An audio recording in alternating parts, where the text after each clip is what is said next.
بسم اللہ الرحمن الرحیم۔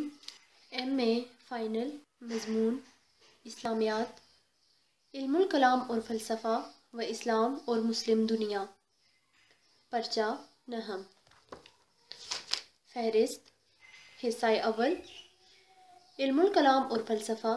نمبر 1، علم الکلام کی ضرورت و اہمیت، صفحہ نمبر 7۔ نمبر 2، علم الکلام کے اہم مکتب فکر، صفحہ نمبر 11۔ نمبر 3، علم الکلام کے اہم مسائل، صفحہ نمبر 57۔ نمبر 4، فلسفہ مفہوم، دائرہ کار، صفحہ نمبر 78۔ نمبر 5، فلسفہ اور دیگر علوم، صفحہ نمبر 83۔ نمبر 6، فلسفہ کے آغاز میں مسلمانوں کا کردار، صفحہ نمبر 93۔ نمبر 7، فلسفہ اور اسلام کے اہم مسائل، صفحہ نمبر 131۔ نمبر 8، جدید فلسفیانہ رجحانات کا مطالعہ، صفحہ نمبر 154۔ حصہ دوم، اسلام اور مسلم دنیا۔ نمبر 1، سعودی عرب کا اقتصادی اور ثقافتی نظام، صفحہ نمبر 164۔ نمبر 2، مصر، صفحہ نمبر 168۔ نمبر 3، ایران، صفحہ نمبر 179۔ نمبر 4، پاکستان، صفحہ نمبر 191۔ نمبر 5، انڈونیشیا، صفحہ نمبر 224۔ نمبر 6، ملائیشیا، صفحہ نمبر 232۔ نمبر 7، ترکی، صفحہ نمبر 241۔ نمبر 8، شام، صفحہ نمبر 245۔ نمبر 9، سوڈان، صفحہ نمبر 249۔ نمبر 10، الجزائر، صفحہ نمبر 255۔ نمبر 11، افغانستان، صفحہ نمبر 258۔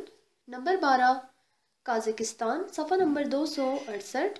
نمبر 13، آذربائیجان، صفحہ نمبر 272۔ نمبر 14، چین کی مسلم اقلیت، صفحہ نمبر 278۔ نمبر 15، بھارت کی مسلم اقلیت، صفحہ نمبر 282۔ نمبر 16، یورپ میں مسلم اقلیتیں، صفحہ نمبر 285۔ نمبر 17، مسلم امہ کا اتحاد، صفحہ نمبر 289۔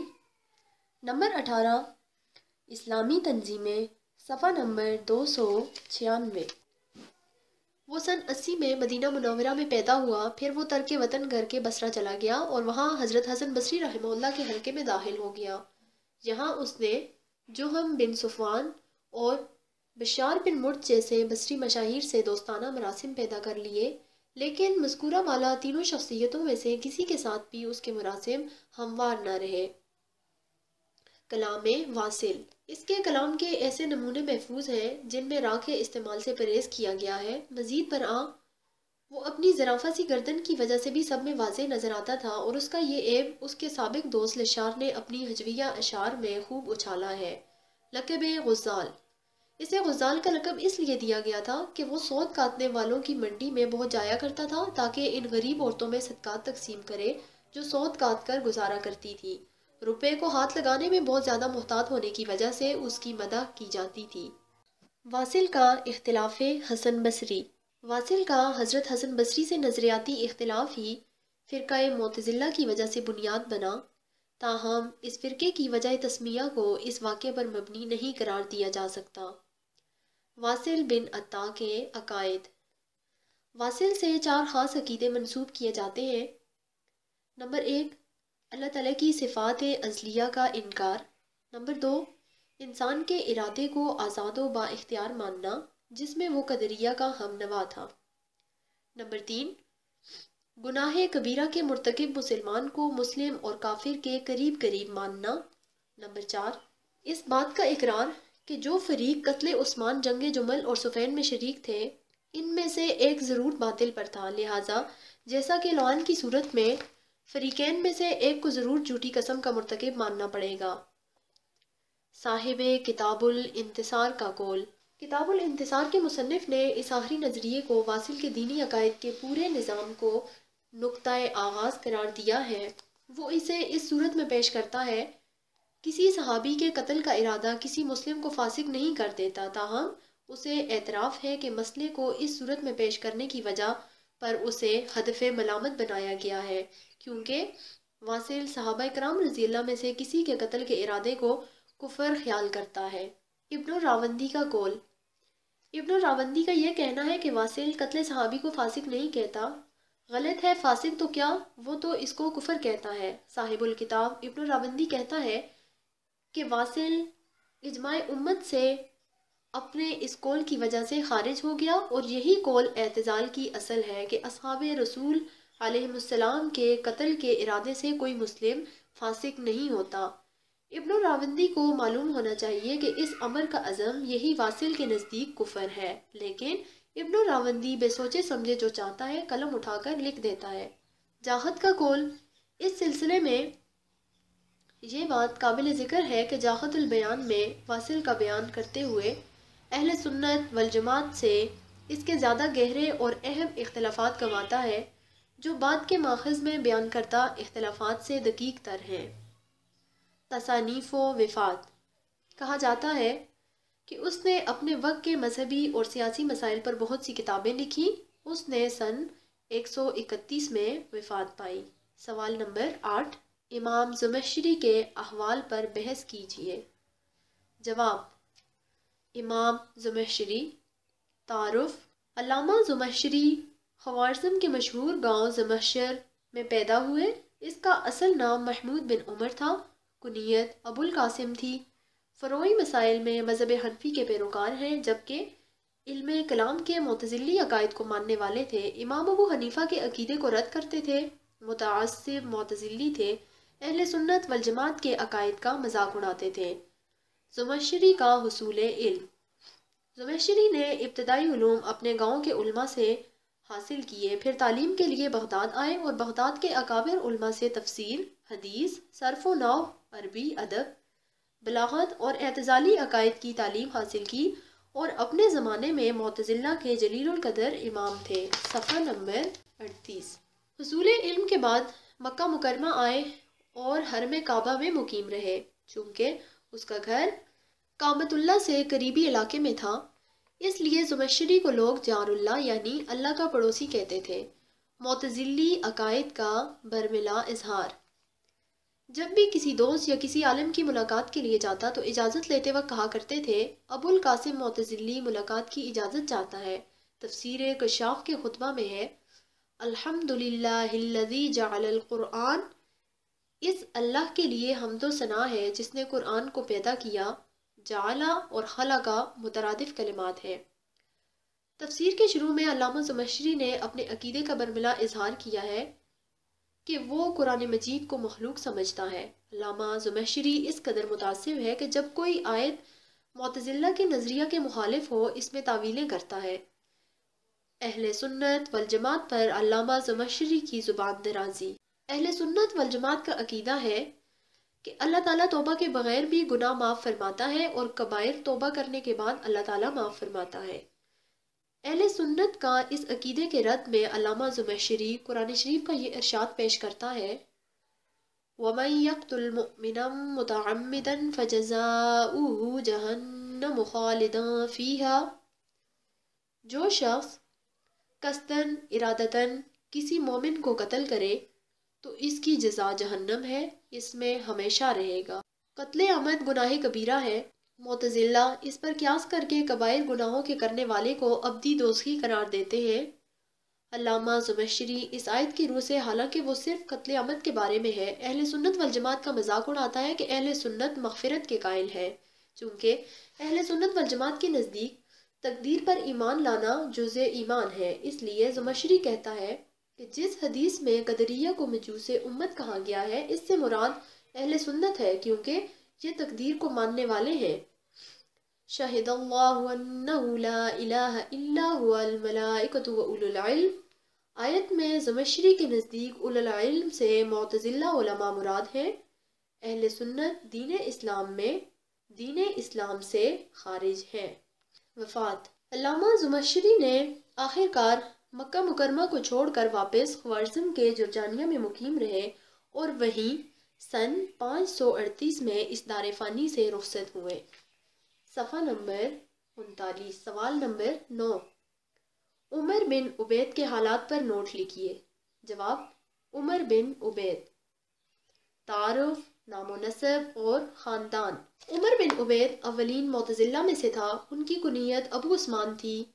اس کے باپ دادا کو مسلمانوں نے کابل میں گرفتار کیا تھا۔ تاریخ ولادت اور ابتدائی حالات۔ عمر بن عبید بلخ میں 80 ہجری میں پیدا ہوا تھا اور بنو تمیم کی ایک شاخ پریو بن مالک کا مولی تھا۔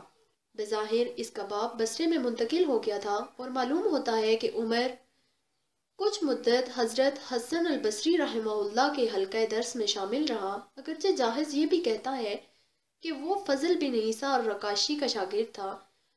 اس کا کچھ تعلق یزید ثالث سے بھی تھا۔ اس نے اپنے زہد و ورع کے سبب بڑی شہرت حاصل کی اور اس کی رسانی خلیفۃ المنصور کے دربار میں بھی تھی۔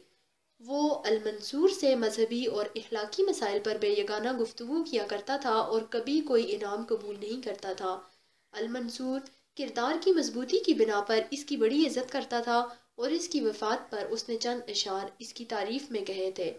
وفات: عمر بن عبید کی وفات سن 144 میں یا اس کے لگ بھگ مکے کے راستے میں ہوئی اور اسے سوان میں دفن کیا گیا جو مکے سے 2 دن کی مسافت پر ہے۔ عمر بن عبید کے واصل بن عطا سے تعلقات۔ واصل بن عطا سے عمر بن عبید کے تعلقات کی صحیح کیفیت معلوم نہیں اور نہ یہ معلوم ہے کہ فرقہ معتزلہ کے قائم کرنے میں دونوں کا کتنا حصہ ہے، لیکن کہا جاتا ہے کہ عمر کے معتقدات عموماً واصل سے ملتے جلتے ہیں۔ صرف جنگ جمل کے فریقین کے بارے میں دونوں کے نقطہ نظر میں کسی قدر اختلاف تھا۔ واصل کی شادی عمر کی بہن سے ہوئی تھی، لہٰذا اس میں کچھ شبہ نہیں ہو سکتا کہ ان دونوں میں کوئی باہمی تعلق تھا، اگرچہ یہ ممکن ہے کہ عمر کا حصہ واصل سے، جو اس سے 13 برس پہلے مر گیا تھا، فرقہ معتزلہ کی تشکیل و تنظیم میں زیادہ ہو، بالخصوص اس لیے بھی کہ ابو حذیل العلاف عمر کا شاگرد تھا۔ اعتزال میں شمولیت۔ جب واصل بن عطا نے اعتزال کی تحریک شروع کی، عمر بن عبید اس میں شامل ہو گئے۔ واصل کے پیروکاروں میں عمر بن عبید کو نمایاں حیثیت زہد و تقوی کے سبب حاصل تھی۔ واصل بن عطا کو بہت پسند آئے، اسی وجہ سے واصل نے عمر بن عبید کو اپنی ہمشیرہ نکاح میں دی۔ عمر بن عبید بھی واصل بن عطا سے بہت محبت کرتے تھے، چنانچہ واصل نے اسے اپنا خلیفہ مقرر کر دیا۔ وہ جلیل القدر صحابہ اکرام حضرت علی، حضرت طلحہ اور حضرت زبیر رضی اللہ عنہم کو ناپسند کرتا تھا۔ صفحہ نمبر 40۔ عمر بن عبید نہایت پارسا اور راہبوں کی طرح زندگی گزارنے والا تھا۔ اذکار و نوافل اور دیگر عبادات میں ہمیشہ مشغول رہتا، امراء اور خلفاء سے دور رہتا تھا۔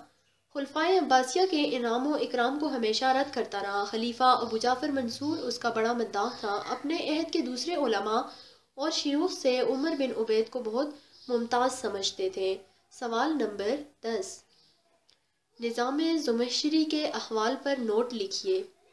جواب: نظام زمخشری کے احوال۔ تعارف: ابراہیم بن سیاد النظام معتزلی امام ہیں۔ وہ خلیفہ مامون الرشید عباسی کے استاد تھے اور مشہور معتزلی ابو الحذیل اللاف کے شاگرد تھے۔ مشہور مورخ سمعانی نے النظام کو زندیق اور ملحد کہا ہے۔ اسماء الرجال کی کتابوں میں وہ غیر ثقہ اور زندیق سے موصوف ہیں۔ نظام ماہر کتب یونان۔ فلاسفہ یونان کی کتابوں کے ماہر تھے۔ ارسطو کی کتابوں کے حافظ تھے۔ تورات، زبور، انجیل کے بھی حافظ تھے، اس لیے مامون الرشید کے نزدیک مستند عالم تھے۔ اعتزالی مذہب کی ترقی۔ ابراہیم بن سیاد النظام نے خلیفہ مامون عباسی کی حمایت سے اعتزالی مذہب کو ترقی دی۔ مامون اس سے اس قدر متاثر تھے کہ اس نے اپنی عہد خلافت میں بزور شمشیر اعتزالی مذہب کا جبری نفاذ کیا۔ مامون کہا کرتے تھے کہ جو شخص معتزلی عقائد نہیں مانتا، حکومت ان کی حفاظت کا ذمہ دار نہیں۔ مامون نے اعلیٰ عہدوں پر معتزلی علماء کو مقرر کیا تھا۔ یہ سب النظام کا اثر تھا کہ مامون کے زمانے میں معتزلی کو ترقی نصیب ہوئی۔ نظام معتزلی اور اس کا فلسفہ۔ ابو الحذیل کے بعد اس کے شاگرد ابراہیم بن سیاد النظام نے، جو مامون الرشید کا استاد اور ندیم خاص تھا، علم کلام کو نہایت ترقی دی۔ شہرستانی نے الملل والنحل میں اس کی فلسفہ دانی کی نسبت یہ الفاظ لکھے: وَقَدْ طَالَ كَثِيرًا مَنْ كُتِبَ الْفَلَاسِفَةُ وَخَلَطَ كَلَامُهُمْ بِكَلَامِ الْمُعْتَزِلَةِ۔ یورپ کی نامور محققین کی رائے ہے کہ جن چیزوں کو لوگ جوہر کہتے ہیں وہ جوہر نہیں، صفحہ نمبر 41، بلکہ چند اعراض کا مجموعہ ہے، یا یوں کہو کہ جن کو لوگ عرض کہتے ہیں وہ بھی جوہر ہے۔ مثلاً خوشبو یا روشنی کو عرض کہا جاتا ہے، لیکن در حقیقت یہ بھی جوہر ہے۔ خوشبو چھوٹے چھوٹے ذی مقدار ذرات ہیں جو پھول وغیرہ سے نکل کر پھیلتے ہیں اور ہمارے دماغوں میں آتے ہیں۔ نظام کا فلسفہ میں کردار۔ نظام نے فلسفہ میں یہ کمال پیدا کیا کہ ایک موقع پر اس نے جعفریہ مکی سے کہا کہ میں نے ارسطو کی ایک کتاب کا رد لکھا ہے۔ اس کے جواب میں جعفر نے کہا، تم رد کیا لکھو گے؟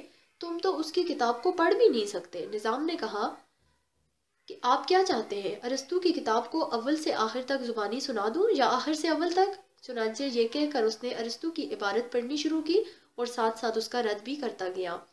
جاہز کہا کرتا تھا، لوگ کہتے ہیں کہ ہمیشہ 1000 برس میں ایک شخص پیدا ہوا کرتا ہے جس کی تمام عالم میں مثال نہیں ہوتی۔ واقعی اگر یہ صحیح ہے تو یہ شخص نظام ہی تھا۔ نظام نے تحقیقات مذہب کے لیے دوسرے مذاہب کی آسمانی کتابوں پر بھی نہایت عبور حاصل کر لیا تھا۔ تورات، انجیل، زبور اس کو زبانی یاد تھیں، بلکہ ان کی تفاسیر سے بھی کافی واقفیت رکھتا تھا۔ سوال نمبر 11، ابو علی الجبائی کے احوال پر نوٹ لکھیے۔ جواب: ابو علی الجبائی، نام و نسب، ابتدائی حالات۔ ابو علی محمد بن عبد الوہاب، جس کا شمار معتزلہ کے مشہور ترین افراد میں ہوتا ہے، خوزستان کے شہر جبہ میں سن 235 میں پیدا ہوا اور بصرے میں ابو یعقوب یوسف الشیحام کے مدرسے میں، جو اس زمانے میں ابو الہذیل اللاف کا جانشین تھا، تعلیم پائی۔ وہ خود الشیحام کا جانشین ہوا، اور یہ کہنا بے جا نہ ہوگا کہ وہ اپنے اساتذہ کی روایت کو آخری آب و تاب دینے میں کامیاب رہا۔ اس کے ساتھ ہی اس نے وقتاً فوقتاً اس روایت میں اثر و تازگی پیدا کی اور مسائل کے نئے حل کا راستہ کھولا۔ اس کا انتقال سن 303 بمطابق 916 عیسوی میں ہوا۔ الجبائی کا مقام اور بصری معتزلین سے اختلاف۔ اس طرح اس کا مقام معتزلہ بصرہ میں ہے، جنہیں بالخصوص افعال انسانی کے مسئلے میں بغدادی معتزلہ سے اختلاف ہے۔ خود بصرے میں الجبائی کو خصوصاً النظام سے اور الجاحظ سے اختلاف تھا۔ اسی طرح الاسم اور عباد کے نقطۂ نظر سے بھی اتفاق نہ تھا۔ صفحہ نمبر 42، حالانکہ ان دونوں کے خیالات اس سے قریب تر تھے۔ الاسم اور عباد دونوں عمر کے اثر کے ساتھ ابو الہذیل کی روایات بھی حاصل تھے، اور النظام اور الجاحظ نے بصری دبستان کی تعلیمات میں بغداد سے ماخوذ اثرات کا اضافہ کیا۔ الجبائی کے تلامذہ یعنی شاگرد۔ الجبائی کے 2 شاگرد تھے جنہوں نے اس کے بعد شہرت حاصل کی۔ اس کے بیٹے ابو ہاشم اور ابو الحسن الاشعری، جو جماعت سے علیحدہ ہونے کے بعد معتزلی عقیدے کی روح میں منہمک ہو گئے اور الاشعری دبستان کے بانی ٹھہرے۔ علم الکلام کی روایت میں اس مکالمے کا بڑے ذوق و شوق سے ذکر کیا جاتا ہے، جس کی بنا پر کہتے ہیں کہ الاشعری اور ان کے استاد کے مابین جھگڑا ہوا۔ یہ مکالمہ 3 بھائیوں کے انجام سے متعلق تھا، جن میں سے ایک متقی تھا، دوسرا غیر متقی اور تیسرا ایسا جو عالم طفولیت میں ہی فوت ہو گیا۔ اس مسئلے میں قضائے الہی کی عقلی تصدیق و تصویب کا سوال درپیش تھا۔ کہا جاتا ہے کہ الجبائی سے الاشعری کے سوالات کا کوئی شافی جواب نہ بن پڑا، اس لیے الاشعری نے اس کا ساتھ چھوڑ دیا۔ الجبائی کے بیٹے ابو ہاشم عبدالسلام نے سن 221 بمطابق 933 عیسوی میں وفات پائی۔ وہ الاشعری کا ہم اثر اور ان متاخر معتزلہ میں سے تھا جنہوں نے سنی فکر کو براہ راست متاثر کیا۔ وہ ایک دبستان کا بانی تھا اور اس کے پیرو بہشمیہ، بلکہ بقول اس کے مخالفین کے ذمیہ کہلاتے تھے۔ معتزلی اثر کو سرکاری سنی عقیدے نے رد کر دیا تھا، تاہم وہ شیعی عقائد پر اثر انداز ہوتا رہا۔ تصانیف۔ ابو ہاشم کی تصانیف باقی نہیں رہی اور خود اس کے بارے میں ہماری معلومات نہ ہونے کے برابر ہے، جو محض متاخر مناظرانہ تصانیف سے حاصل ہوتی ہیں۔ اس کی شہرت زیادہ تر اس کے نظریات احوال پر مبنی تھی۔ سوال نمبر 12، امام اشعری کے حالات بیان کریں۔ جواب، امام اشعری رحمہ اللہ تعالی 260 ہجری میں بصرہ میں پیدا ہوئے۔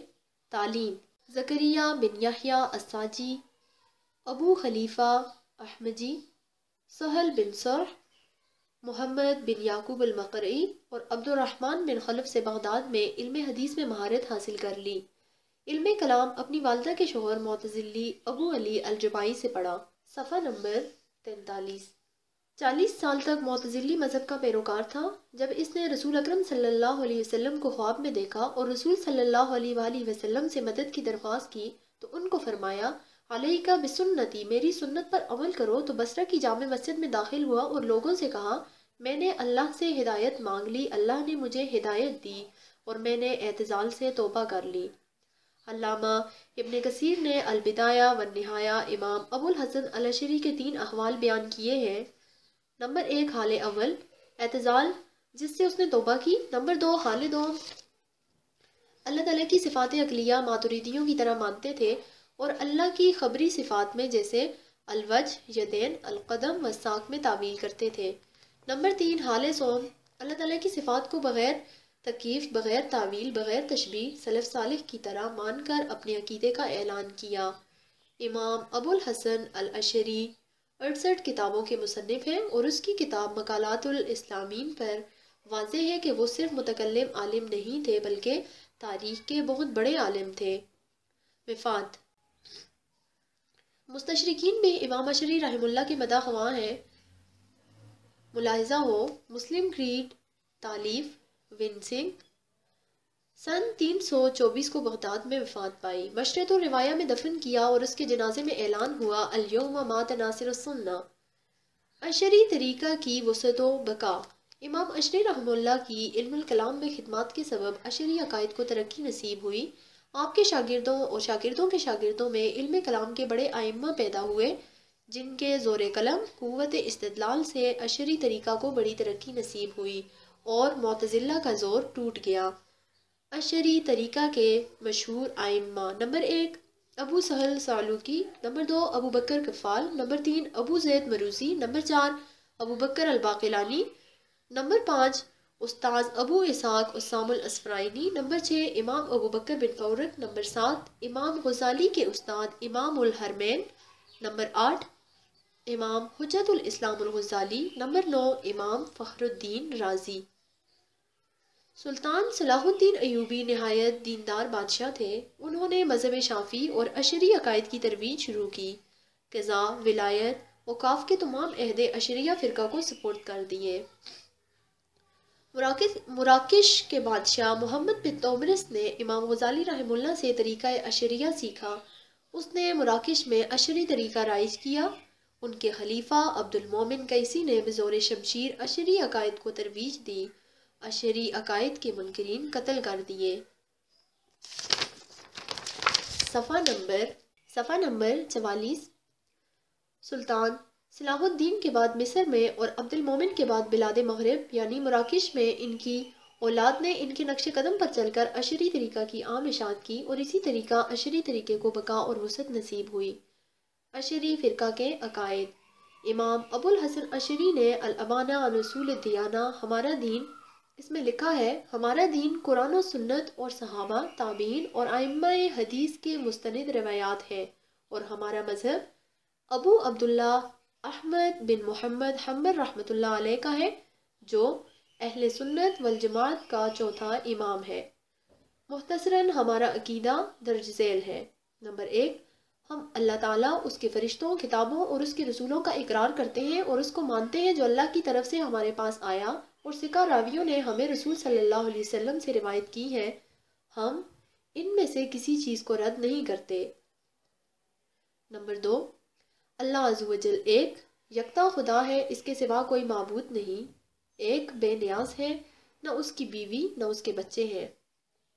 نمبر 3، حضرت محمد صلی اللہ علیہ وسلم اللہ کے بندے اور رسول ہیں، اللہ تعالیٰ نے اسے ہدایت اور دین حق کے ساتھ مبعوث فرمایا۔ نمبر 4، جنت حق اور دوزخ حق ہے۔ نمبر 5، قیامت آنے والی ہے، اس کے آنے میں کوئی شک نہیں۔ جو لوگ قبروں میں ہیں اللہ ان کو دوبارہ زندہ کرے گا۔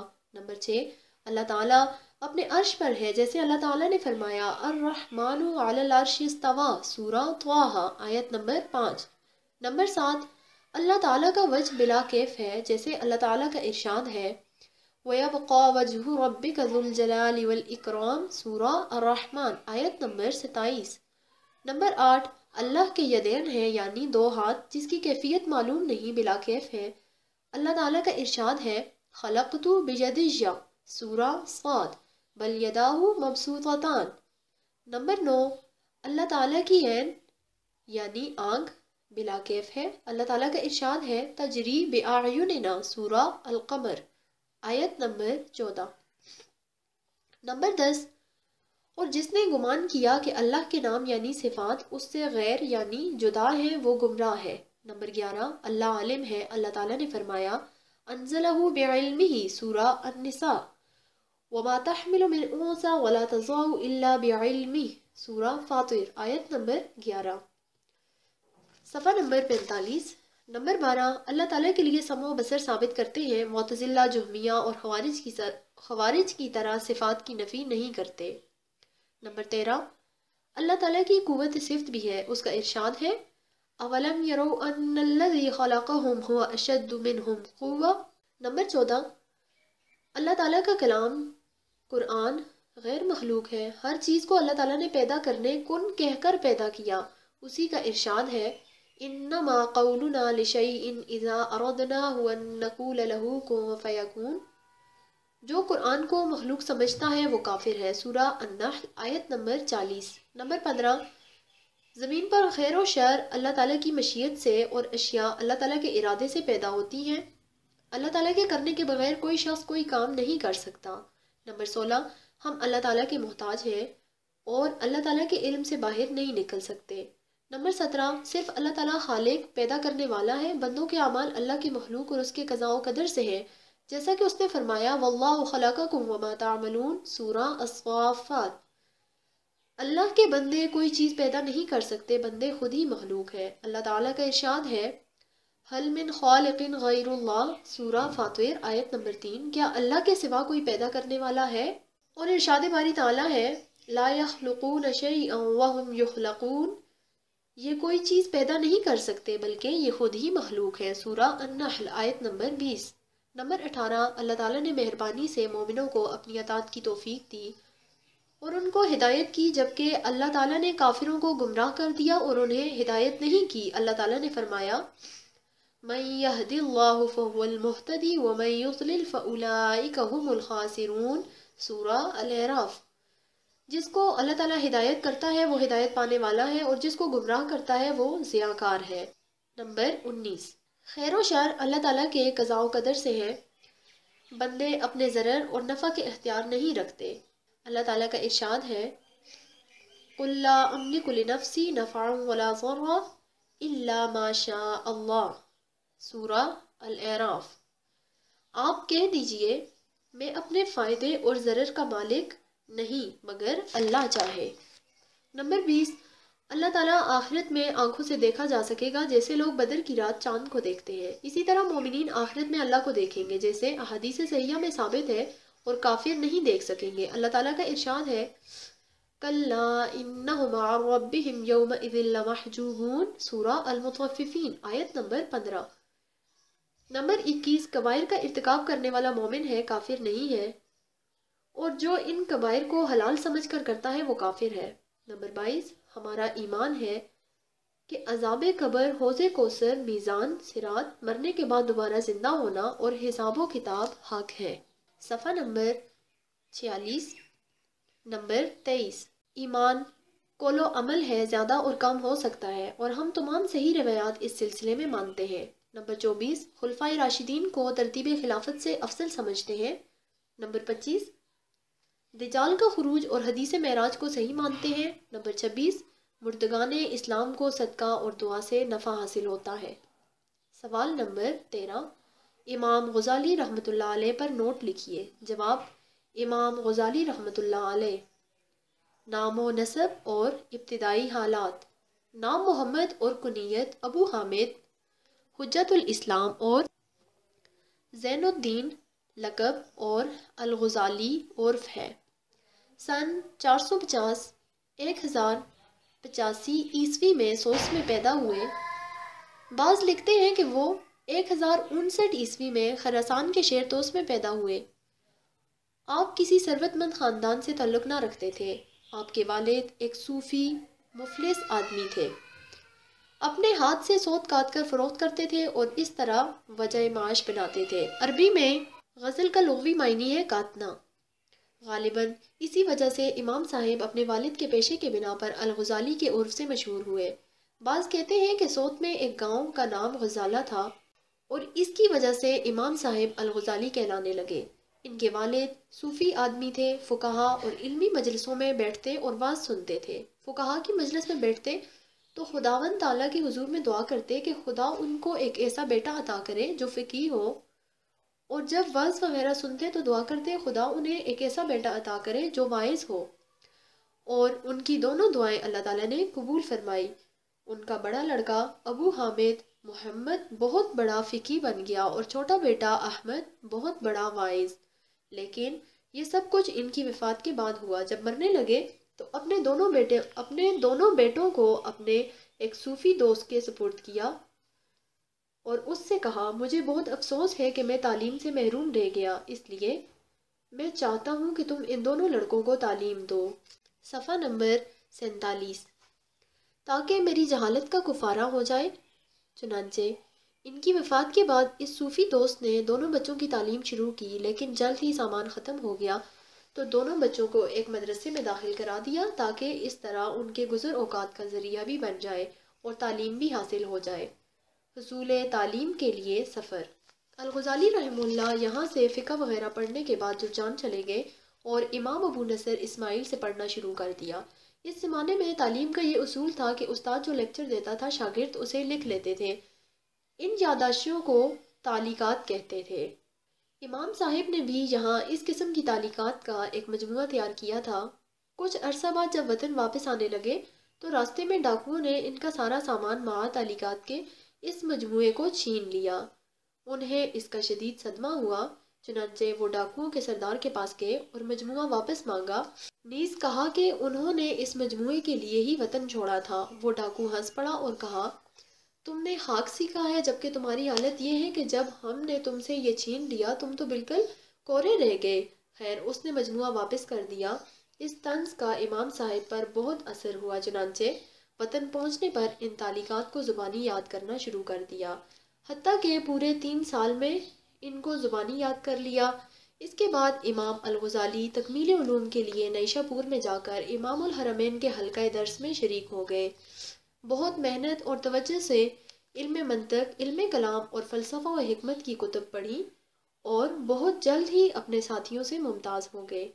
اس زمانے کے رواج کے مطابق ہونہار طالب علم باقی طلبہ کو سبق دہرا کرتا تھا۔ امام الغزالی کو بھی یہ شرف حاصل ہوا۔ تدریس و تصنیف کا آغاز۔ امام الحرمین کی زندگی تک امام الغزالی ان کی صحبت میں رہے، لیکن جب سن 478 میں امام الحرمین کا انتقال ہو گیا تو امام الغزالی نظام الملک کے دربار میں چلے گئے، جو علم اور اہل علم کا بڑا قدردان تھا۔ نظام الملک نہایت تعظیم و تکریم سے پیش آیا۔ دربار میں سینکڑوں اہل علم و فضل جمع تھے۔ امام صاحب کے سب سے متعدد مناظرے ہوئے اور یہ ہمیشہ غالب رہے۔ اس سے امام صاحب کی شہرت میں اور بھی اضافہ ہو گیا۔ نظام الملک نے ان کو مدرسہ نظامیہ بغداد میں مدرس رکھ لیا۔ اس وقت آپ کی عمر 34 برس کی تھی اور اس عمر میں نظامیہ میں یہ جگہ حاصل کرنا ایسا فخر تھا جو ان کے سوا کسی کو نصیب نہ ہوا تھا۔ 4.5 سال تک یہاں درس دیتے رہے، لیکن پھر ان میں اچانک زبردست انقلاب پیدا ہوا اور شام کی طرف چل پڑے۔ وہاں 10 سال گوشہ نشینی اور متبرک مقامات کی زیارت میں گزارے۔ صفحہ نمبر 48۔ اس تعجب انگیز تبدیلی کے متعلق کسی نے امام صاحب سے پوچھا تو انہوں نے اپنے ایک مستقل رسالے المنقذ من الضلال میں اس کا جواب دیا۔ خلاصہ یہ ہے کہ وہ جوانی کے شروع سے لے کر رسالہ لکھنے کی عمر قریباً 20 سال کی عمر سے 50 سال کی عمر تک فطری طور پر حق کی تحقیق اور حق و باطل میں امتیاز کرنے کی طرف مائل تھے۔ اس لیے ایک ایک فلسفی، متکلم، صوفی، باطنی، ظاہری اور زندیق و ملحد سے ملتے اور ان کے خیالات دریافت کرتے تھے۔ نتیجہ یہ ہوا کہ بچپن سے سراغ شدہ عقائد بے وقت ہو کر رہ گئے۔ والدین، اساتذہ اور معاشرے سے حاصل کردہ عقائد و خیالات کی تحقیق کا شوق ابھرا۔ علم حقائق کا حصول اپنا مقصود ٹھہرایا۔ سب سے پہلے یہ جستجو شروع کی کہ خود علم کی حقیقت کیا ہے۔ اس بارے میں کوشش سے اس نتیجہ پر پہنچے کہ قطعی علم وہ ہے جس کے ذریعے سے معلوم اتنا واضح ہو جائے کہ اس میں کسی قسم کے شک یا غلطی کا احتمال نہ رہے۔ امام الغزالی نے غور و فکر کیا تو انہیں معلوم ہوا کہ اس قسم کا قطعی علم انہیں صرف محسوسات اور بدیہات کا حاصل ہے، لیکن جب مزید غور و فکر کیا تو محسوسات میں بھی شک ہونے لگا۔ مثلاً سایہ کو دیکھنے میں تو ساکن نظر آتا ہے، لیکن اصل میں وہ آہستہ آہستہ حرکت کر رہا ہے۔ محسوسات کے ساتھ بدیہات پر سے بھی اعتماد اٹھ گیا۔ خواب میں انسان جو چیزیں دیکھتا ہے، بیداری میں اسے معلوم ہو جاتا ہے کہ ان کی کوئی اصلیت نہیں ہے۔ اس طرح ممکن ہے کہ بیداری کی حالت میں دیکھی ہوئی چیزیں بھی کسی وقت اسے غیر حقیقی معلوم ہو اور وہ سمجھنے لگے کہ اس کی بیداری بھی خواب ہی تھی۔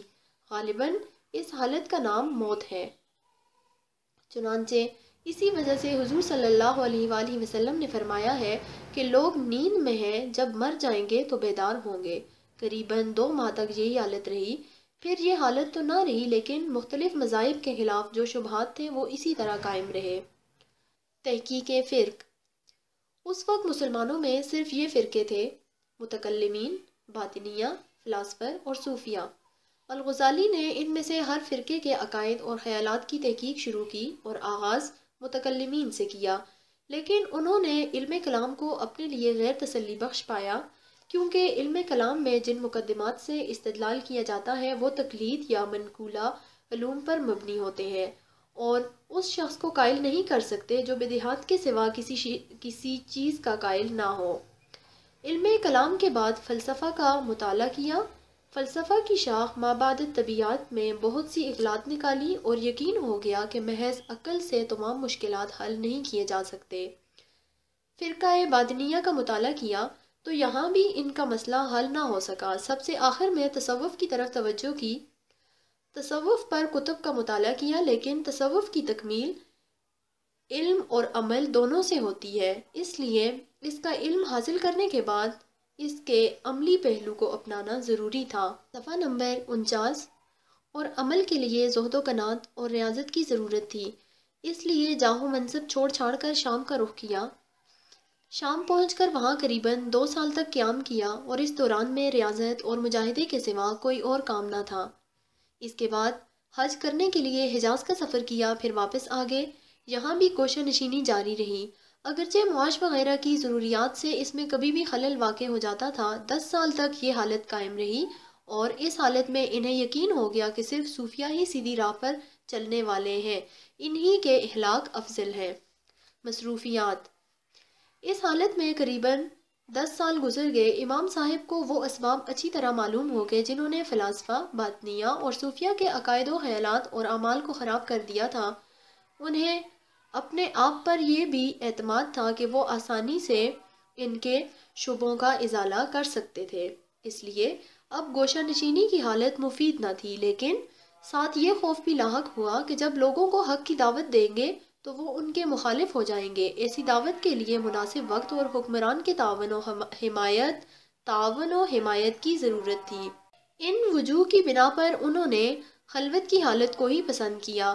اس حالت میں بادشاہ وقت کا تاکیدی حکم پہنچا کہ وہ نیشاپور جا کر اس گمراہی کا ازالہ کرے۔ چنانچہ ذوالقعدہ سن 488 میں وہ بغداد سے نکلے اور اب وطن سے ذوالقعدہ سن 499 میں 11 سال کی اذلت نشینی کے بعد نیشاپور روانہ ہوئے۔ اس سے ظاہر ہوتا ہے کہ وہ دمشق، بیت المقدس اور حجاز وغیرہ میں 10 سال تک زہد و عبادت اور مجاہدہ ریاضت کی زندگی بسر کرنے کے بعد ذوالقعدہ سن 498 میں وطن پہنچے اور صرف 1 سال تک وہاں گوشہ نشینی کی زندگی گزارنے کے بعد ذوالقعدہ سن 499 میں نیشاپور آئے۔ نیشاپور میں مدرسہ نظامیہ کے مدرسہ کی خدمت قبول کیے ہوئے صرف 2 مہینے گزرے تھے کہ فخر الملک محرم سن 500 میں ایک باطنی کے ہاتھ سے شہید ہوا، اور اغلب ہے کہ اس کی وفات کے چند ہی دن بعد امام صاحب نے مدرسہ سے کنارہ کشی کر کے توسیع میں خانہ نشینی اختیار کر لی اور گھر کے پاس ہی ایک مدرسہ اور خانقاہ کی بنیاد ڈالی اور درس و تدریس میں مصروف رہے۔ علوم حدیث کی تکمیل۔ امام صاحب نے علوم کی تحصیل کے دوران میں علوم حدیث کی تکمیل نہیں کی تھی، اس لیے اخیر میں وہ اس کی طرف متوجہ ہوئے اور محدثین کی صحبت اختیار کی، اور حافظ عمر بن ابی الحسن الرواسی توسی کو نہایت عزت و احترام سے بلا کر ان سے صحیح البخاری اور صحیح مسلم سنی۔ امام صاحب کی زندگی کا خاتمہ علم حدیث کی طرف توجہ، اہل حدیث کی صحبت اور صحیح البخاری اور صحیح مسلم کے مطالعہ پر ہوا۔ اگرچہ الغزالی نیشاپور سے واپس طوس آ کر بالکل خانہ نشینی کی زندگی بسر کرنے لگے تھے، لیکن ان کی شہرت و مقبولیت ان کو چین سے بیٹھنے نہ دیتی تھی۔ صفحہ نمبر 50۔ نظام الملک کے بعد جب اس کا بیٹا احمد وزیر اعظم بنا تو امام صاحب کو مدرسہ نظامیہ بغداد میں بلانا چاہا، اور اس سلسلے میں امام صاحب کو بے شمار خطوط و فرامین موصول ہوئے۔ امام صاحب نے ان کے جواب میں ایک طویل خط لکھا اور بغداد نہ آنے کی بے شمار عذر پیش کیے۔ نمبر 1، طوس میں اس وقت ان کے قریباً 150 طلبہ تعلیم حاصل کر رہے تھے اور ان کے لیے بغداد جانا بہت مشکل تھا۔ نمبر 2، بال بچے ترک وطن پر تیار نہ تھے۔ نمبر 3، انہوں نے مقام خلیل میں وعدہ کیا کہ کبھی مناظرہ و مباحثہ نہ کریں گے، اور بغداد میں مناظرہ و مباحثہ ناگزیر ہے، نیز دربار خلافت سلام کرنے کے لیے حاضری دینا پڑے گی، اور وہ اس کو گوارا نہیں کر سکتے تھے، اور سب سے بڑھ کر وہ کوئی مشاہیر یا وظیفہ قبول کرنے پر تیار نہ تھے، اور بغداد میں ان کی کوئی جائیداد نہ تھی۔ وفات۔ دربار خلافت کی طرف سے انہیں بغداد بلانے کی بہت کوشش ہوئی، مگر یہ نہ مانے، اور اس گوشہ نشینی کی زندگی میں تصنیف و تالیف اور ریاضت و مجاہدہ میں مشغول رہے، حتیٰ کہ 14 جمادی الاخرہ سن 505 میں تابران میں ان کا انتقال ہو گیا اور وہیں مدفون ہوئے۔ تصنیفات۔ امام الغزالی نے قریباً 20 سال کی عمر سے تصنیف و تالیف شروع کی اور کل 55 سال کی عمر پائی۔ انہوں نے مختلف موضوعات پر سینکڑوں کتب لکھی اور ہر کتاب اپنے موضوع میں بے مثال ہے۔ چند کا تعارف یہ ہے۔ نمبر 1، احیاء علوم الدین۔ یہ آپ کی علم کلام اور اخلاقیات پر نہایت عمدہ کتاب ہے، اس کے 4 ابواب ہیں۔ نمبر 2، المنقذ من الضلال، اس میں موجودات کی حقائق اور توضیح کی گئی ہے۔ نمبر 3، مقاصد الفلاسفہ، یہ کتاب فلاسفہ قدیم کے مقاصد کے متعلق ہے، اس میں قدیم فلسفہ یونان کے مسائل کو بڑی عمدگی اور ترتیب کے ساتھ پیش کیا گیا ہے۔ نمبر 4، تحافۃ الفلاسفہ، یہ کتاب قدیم فلسفہ کی تردید میں لکھی گئی۔ اس کتاب کے لکھنے کا مقصد یہ تھا کہ بڑے بڑے فلاسفر کے نام کے اثر کی وجہ سے مسلمانوں میں مذہب سے جو روگردانی اور بے اعتنائی ہوتی جا رہی ہے اس کو ختم کیا جائے۔ نمبر 5، میزان العمل، یہ کتاب علم منطق پر ہے۔ صفحہ نمبر 51۔ امام غزالی کی علم کلام کے حوالے سے خصوصیات۔ نمبر 1، اشاعرہ کا دور علم کلام کا پہلا دور تھا۔ علم کلام کا دوسرا دور امام غزالی سے شروع ہوتا ہے، جنہوں نے علم کلام کا قالب بدل دیا۔ نمبر 2، امام غزالی صاحب نے فلسفہ کے رد میں پہلی کتاب تحافۃ الفلاسفہ لکھی۔ نمبر 3، فقہاء و محدثین نے منطق و فلسفہ کی درس و تدریس کو حرام قرار دیا تھا۔ امام غزالی نے منطق کے درس و تدریس کو فرض کفایہ قرار دیا اور فلسفہ کو مباح بتایا۔ نمبر 4، امام غزالی کی بدولت فلسفہ اور منطق کے درس و تدریس کا سلسلہ شروع ہوا۔ اس طرز تعلیم نے امام رازی، علامہ آمدی اور عبد الکریم شہرستانی جیسے لوگ پیدا کیے جو عقل و نقل دونوں میں امام تھے۔ نمبر 5، امام غزالی نے پہلے اشعری طریقے کی حمایت کی، پھر اس نے اشعری طریقہ سے الگ مسائل عقائد کی تشریح کی۔ امام غزالی کے عقائد۔ امام غزالی نے مندرجہ ذیل عقائد کا اثبات کیا۔ نمبر 1، وجود باری تعالیٰ اور نظریہ غزالی۔ خدا تعالیٰ کے وجود کے اثبات کے سلسلے میں امام غزالی نے کوئی نئی دلیل نہیں دی۔ وہ کہتے ہیں کہ یہ مسئلہ نہایت واضح اور صاف ہے، اور متکلمین کا یہ استدلال کہ عالم حادث اور حادث کی تخلیق کی کوئی علت ہوتی ہے، وہ علت خدا تعالیٰ ہے۔ باری تعالیٰ کے وجود کو ثابت کرنے کے لیے کافی ہے۔ نمبر 2، صفات باری تعالیٰ اور نظریہ غزالی۔ بعض لوگ تشبیہ الہیات کے الفاظ استعمال کرتے ہیں، مثلا خدا عرش پر ہے، آسمان پر اتر کر آتا ہے وغیرہ، لیکن اصل میں وہ بھی منزہ کے قائل تھے، تاہم دوسرے لوگوں میں اور ان لوگوں میں اختلافات رہتے تھے۔ امام صاحب نے اس موضوع پر ایک مستقل رسالہ الجام العوام لکھا ہے، جس سے اختلافات بہت حد تک ختم ہو گئے۔ اس کے خاص نکات ذیل میں دیے جاتے ہیں۔ تنزیہ کی راہ میں سب سے بڑی رکاوٹ یہ تھی کہ اگر اسلام کا مقصد محض تنزیہ اور تجریدیہ تھا تو قرآن حکیم اور احادیث نبوی میں کثرت سے تشبیہ کے الفاظ کیوں آئے ہیں؟ مثلا خدا تعالیٰ قیامت کے دن فرشتوں کے جرمٹ میں آئے گا، 8 فرشتے اس کا تخت اٹھائے ہوئے آئیں گے، دوزخ کی تسکین کے لیے اپنی ران دوزخ میں ڈال دے گا وغیرہ۔ ان سے گمان ہوتا ہے کہ شریعت اسلامی خدا کی ودیعت کردہ نہیں بلکہ اپنی سمجھ بوجھ کے مطابق انسان نے خود اپنی بنائی ہوئی ہے۔ صفحہ نمبر 52، حل۔ امام صاحب اس مسئلے کا حل یوں پیش کرتے ہیں کہ بے شک قرآن مجید اور حدیث نبوی میں اس قسم کے الفاظ موجود ہیں، لیکن متفرق مقامات پر ہیں، اور چونکہ شارع اسلام صلی اللہ علیہ وسلم نے تنزیہ کے مسئلے کو بے شمار مرتبہ وضاحت سے بیان کر کے مسلمانوں کے دلوں میں بٹھا دیا تھا، اس لیے تشبیہ کے الفاظ سے حقیقی تشبیہ کا گمان نہیں ہو سکتا۔ مثلا حدیث میں آیا ہے کہ کعبہ خدا کا گھر ہے، یعنی بیت اللہ ہے، اس سے کسی کو گمان نہیں ہوتا کہ خدا واقعی کعبہ میں رہتا ہے۔ اس طرح قرآن کریم کی ان آیات سے بھی، جن میں تشبیہ کے الفاظ میں تشبیہ کا خیال پیدا نہیں ہو سکتا، کیونکہ ایسا ہونا گویا تنزیہ کی بے شمار آیتوں کو نظر انداز کرنا ہے۔ نبی اکرم صلی اللہ علیہ وسلم ایسے الفاظ صرف ان لوگوں کے سامنے فرماتے تھے جن کے ذہنوں میں تنزیہ اچھی طرح جاگزی ہو چکی تھی۔ اعتراض۔ اس پر یہ اعتراض پیدا ہوتا ہے کہ اگر تشبیہ کے الفاظ سے اصل میں تشبیہ مراد نہ تھی تو پھر شارع اسلام صلی اللہ علیہ وسلم نے وضاحت کیوں نہ فرما دی کہ خدا تعالیٰ نہ عالم کے اندر ہے اور نہ عالم کے باہر؟ تو عین ممکن ہے کہ وہ یہ سمجھنے لگے کہ پھر وہ معاذ اللہ سرے سے موجود ہی نہیں۔ تنزیہ کو صرف خواص ہی سمجھ سکتے ہیں، مگر شارع اسلام صلی اللہ علیہ وسلم کے سامنے تمام لوگ تھے جن میں عوام اور سادہ ذہن لوگوں کی اکثریت تھی، اس لیے وہ چند کی خاطر اکثریت کو نظر انداز نہ کر سکتے تھے۔ اللہ تبارک و تعالیٰ کی یہ تنزیہ صرف اسلام ہے، دنیا میں باقی جس قدر مذاہب ہیں سب میں خدا کے ساتھ انسانی صفات منسوب کی گئی ہے۔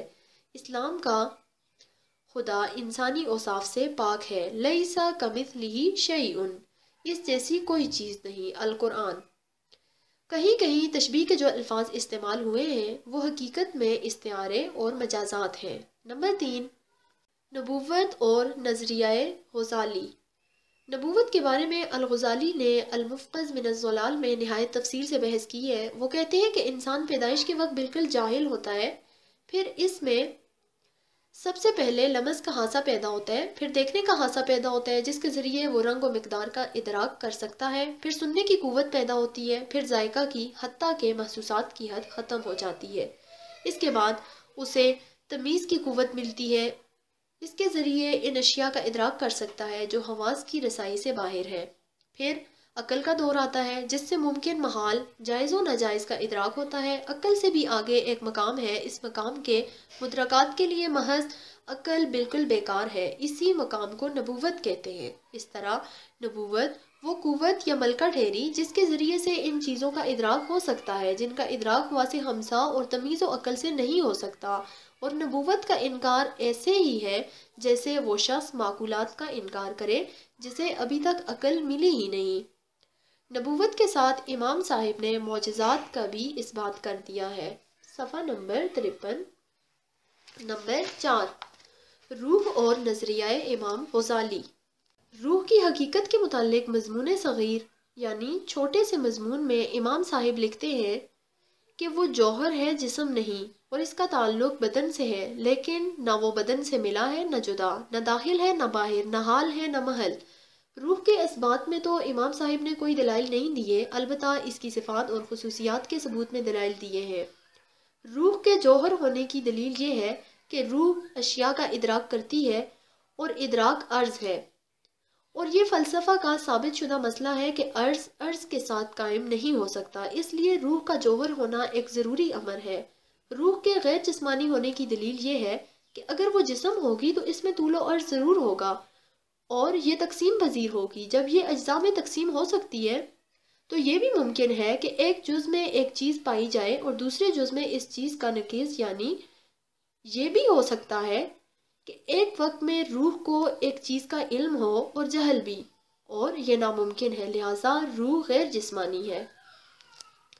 متصل و منفصل اور داخل و خارج نہ ہونے کی دلیل یہ ہے کہ یہ تمام صفات جسم کے ساتھ مختص ہیں، اور جب یہ ثابت ہو چکا کہ روح غیر جسمانی ہے تو ان صفات کا روح کے اندر پائے جانے کا احتمال بھی باقی نہیں رہتا۔ نمبر 5، قیامت اور واقعات بعد الموت اور نظریہ غزالی۔ قرآن حکیم اور احادیث میں صرف اس قدر مذکور ہے کہ قیامت میں مردے زندہ ہو کر اٹھیں گے، ان کے جسم کے متعلق کوئی تصریح نہ تھی۔ متکلمین نے اس بات کا اضافہ کر دیا کہ بعین ہی وہی جسم اور وہی صورت ہوگی جو دنیا میں تھی۔ اس پر منکرین نے اعتراض کیا کہ اگر ایک آدمی کسی دوسرے آدمی کو قتل کر کے کھا جاتا ہے اور مقتول کے اجزائے بدن یعنی بدن کے حصے قاتل کے اجزائے بدن بن جاتے ہیں، تو اگر قاتل کا جسم قیامت کے روز بالکل وہی ہو جو دنیا میں تھا تو مقتول کا جسم بعین ہی وہی نہیں ہو سکتا۔ اس اعتراض کے جواب میں امام صاحب نے تاویلات سے کام لینے کے بجائے اس پر اکتفا کیا ہے جس قدر کے روایتوں میں آیا ہے، یعنی یہ کہ قیامت کے روز مردے زندہ ہو کر اٹھیں گے، جسم کا بعین ہی وہی دنیاوی جسم ہونا ضروری نہیں۔ منکرین کا ایک اعتراض یہ بھی تھا کہ دنیا میں تمام اشیاء کی پیدائش کے لیے تدریج اور علت کا ہونا ناگزیر ہے، تو قیامت کے روز تمام مردے دفعتاً بغیر کسی علت کے کیوں کر دوبارہ زندہ ہو سکتے ہیں؟ اس اعتراض کے جواب میں امام صاحب نے مضمون میں 2 دلیلیں دی ہیں۔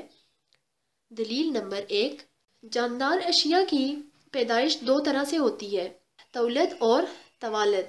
تولد کے معنی یہ ہے کہ اسباب مہیا ہونے سے جاندار ابتداً پیدا ہو جائیں، جیسے کہ برسات کے موسم میں حشرات الارض خود بخود پیدا ہو جاتے ہیں۔ توالد یہ ہے کہ تولد کے بعد نسل و خاندان کا سلسلہ قائم ہو جائے۔ دوسرا یہ کہ فلاسفر کے نزدیک عالم میں جو کچھ ہوتا ہے حرکات فلکیہ کے ذریعے سے ہوتا ہے۔ صفحہ نمبر 54۔ دلیل نمبر 2، نیز یہ کہ افلاک کے ہر دور کی تاثیر اور نتائج جدا ہوتے ہیں، اس لیے یہ ممکن ہے کہ افلاک کا کوئی ایسا دور آئے جس کی تاثیر اور نتائج موجودہ دور سے بالکل مختلف ہوں، اور وہ یہ ہو کہ تمام آدمی جو مر چکے تھے وہ یکایک زندہ ہو جائیں۔ سوال نمبر 14، امام فخر الدین رازی رحمہ اللہ تعالی پر نوٹ لکھیے۔ جواب: امام فخر الدین رازی رحمہ اللہ تعالی۔ تعارف: امام فخر الدین رازی کا اصل نام محمد بن عمر ہے۔ امام رازی سن 544 کو رئی کے شہر میں پیدا ہوئے جو ایران کا مشہور شہر تھا۔ اپنے والد بزرگوار عمر رازی سے ابتدائی تعلیم حاصل کی۔ کمال سمعانی سے فقہ کی تعلیم حاصل کی۔ رئی میں مقیم مجدد الدین جیلانی فلسفہ، منطق اور علم کلام کے مشہور عالم سے ان علوم کی تحصیل کی۔ مجدد الدین جیلانی جب مراغہ میں مدرس ہوئے تو امام رازی بھی ان کے ساتھ تحصیل علم کے لیے گئے۔ فراغت کے بعد خوارزم شہر گئے، وہاں کے علماء امام رازی کے مخالف ہو گئے۔ وہ علماء عقلی دلائل سے عقائد کی تصحیح نہیں مانتے تھے۔ ان کی مخالفت کے سبب خوارزم شہر کو چھوڑ کر ماوراءن نہر گئے۔ وہاں کے علماء بھی استدلال کے مخالف تھے۔ ان کی مخالفت کے سبب وہاں سے واپس اپنے وطن رئی میں رہنے لگے۔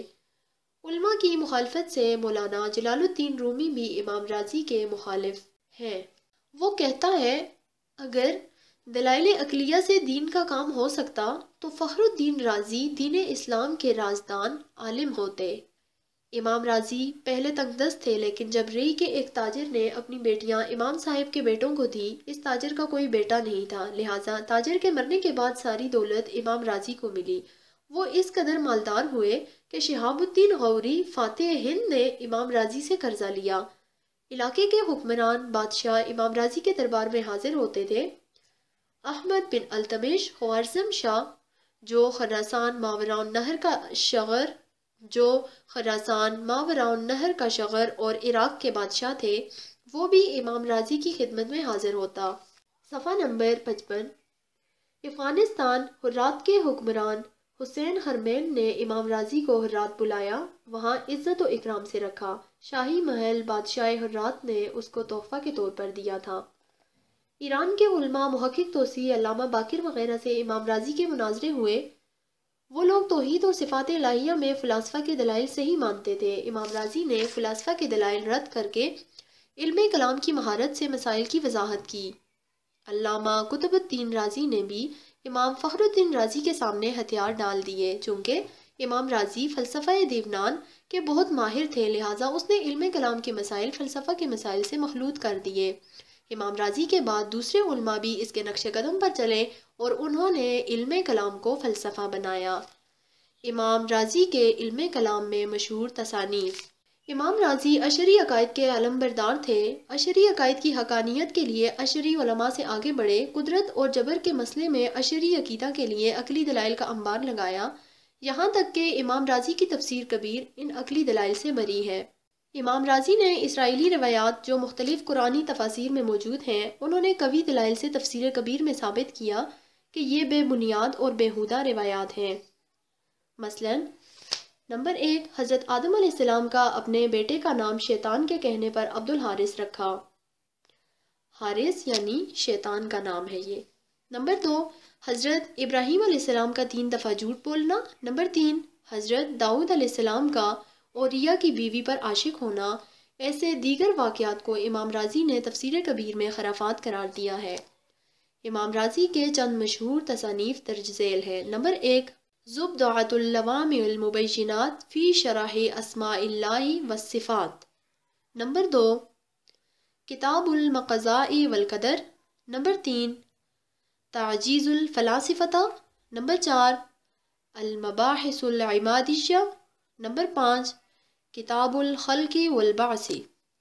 امام رازی کی ایک خوبی دلائل سے حاضر جوابی ہے۔ مثلا جب کسی نے رازی کو کہا کہ ابراہیم علیہ السلام کا 3 بار جھوٹ بولنا صحائح ستہ سے ثابت ہے، صفحہ نمبر 56، امام رازی نے جواب دیا، اس حدیث کو رد کرنے سے راویوں کو جھوٹا ہونا لازم ہو جاتا ہے۔ اس حدیث کو رد کرنے سے راویوں کا جھوٹا ہونا لازم ہو جاتا ہے، جبکہ ابراہیم علیہ السلام کو قرآن مجید میں صدیقا نبیّا کہا گیا ہے۔ اب تم کو اختیار ہے، جس کو چاہو جھوٹا مانو اور جس کو چاہو سچا مانو۔ علم کلام کے علاوہ امام رازی کی تصانیف علم نجوم، طب، کیمیا، معدنیات اور تاریخ میں بھی موجود ہے۔ امام رازی پر علماء اہل سنت کی تنقید۔ نمبر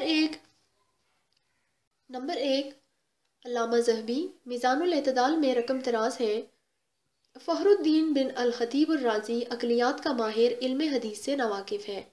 نمبر 2، حافظ ابن حجر نے لسان المیزان میں امام رازی کے بارے میں بتایا کہ وہ نہایت قوی شبہات پیدا کرتا ہے اور جوابات سے عاجز ہوتا ہے۔ جب لوگوں نے اس کی پکڑ کا ارادہ کیا تو روپوش ہو گئے۔ نمبر 3، سراج الدین المغربی نے اپنی کتاب الماخذ میں امام رازی کی غلطیاں 2 جلدوں میں بیان کی ہیں۔ وہ کہتے ہیں امام رازی مخالفین اسلام کے اعتراضات زد و قوت سے بیان کرتا ہے اور اہل سنت کی طرف سے نہایت کمزور جوابات دیتا ہے۔ صفحہ نمبر 57۔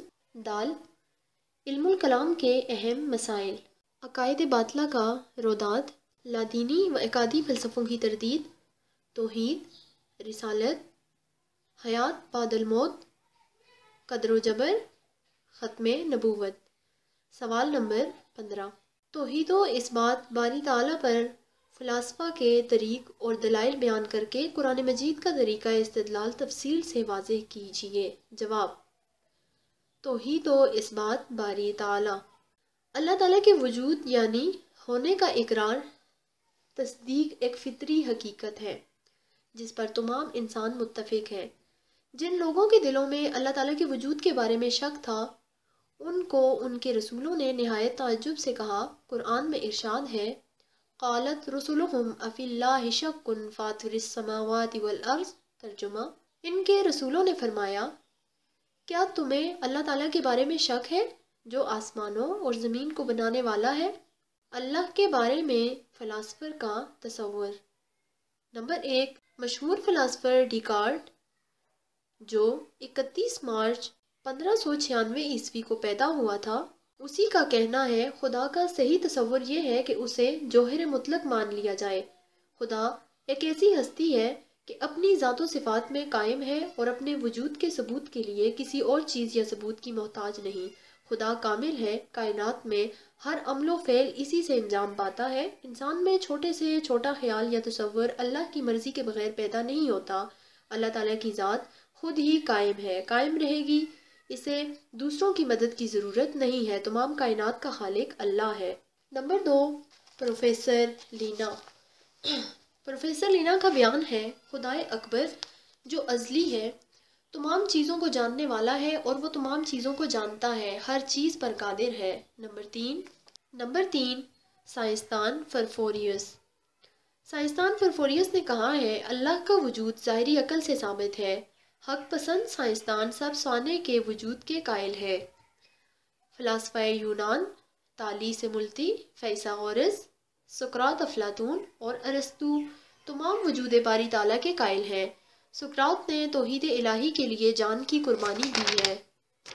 صفحہ نمبر 58۔ نمبر 4، ماویلین۔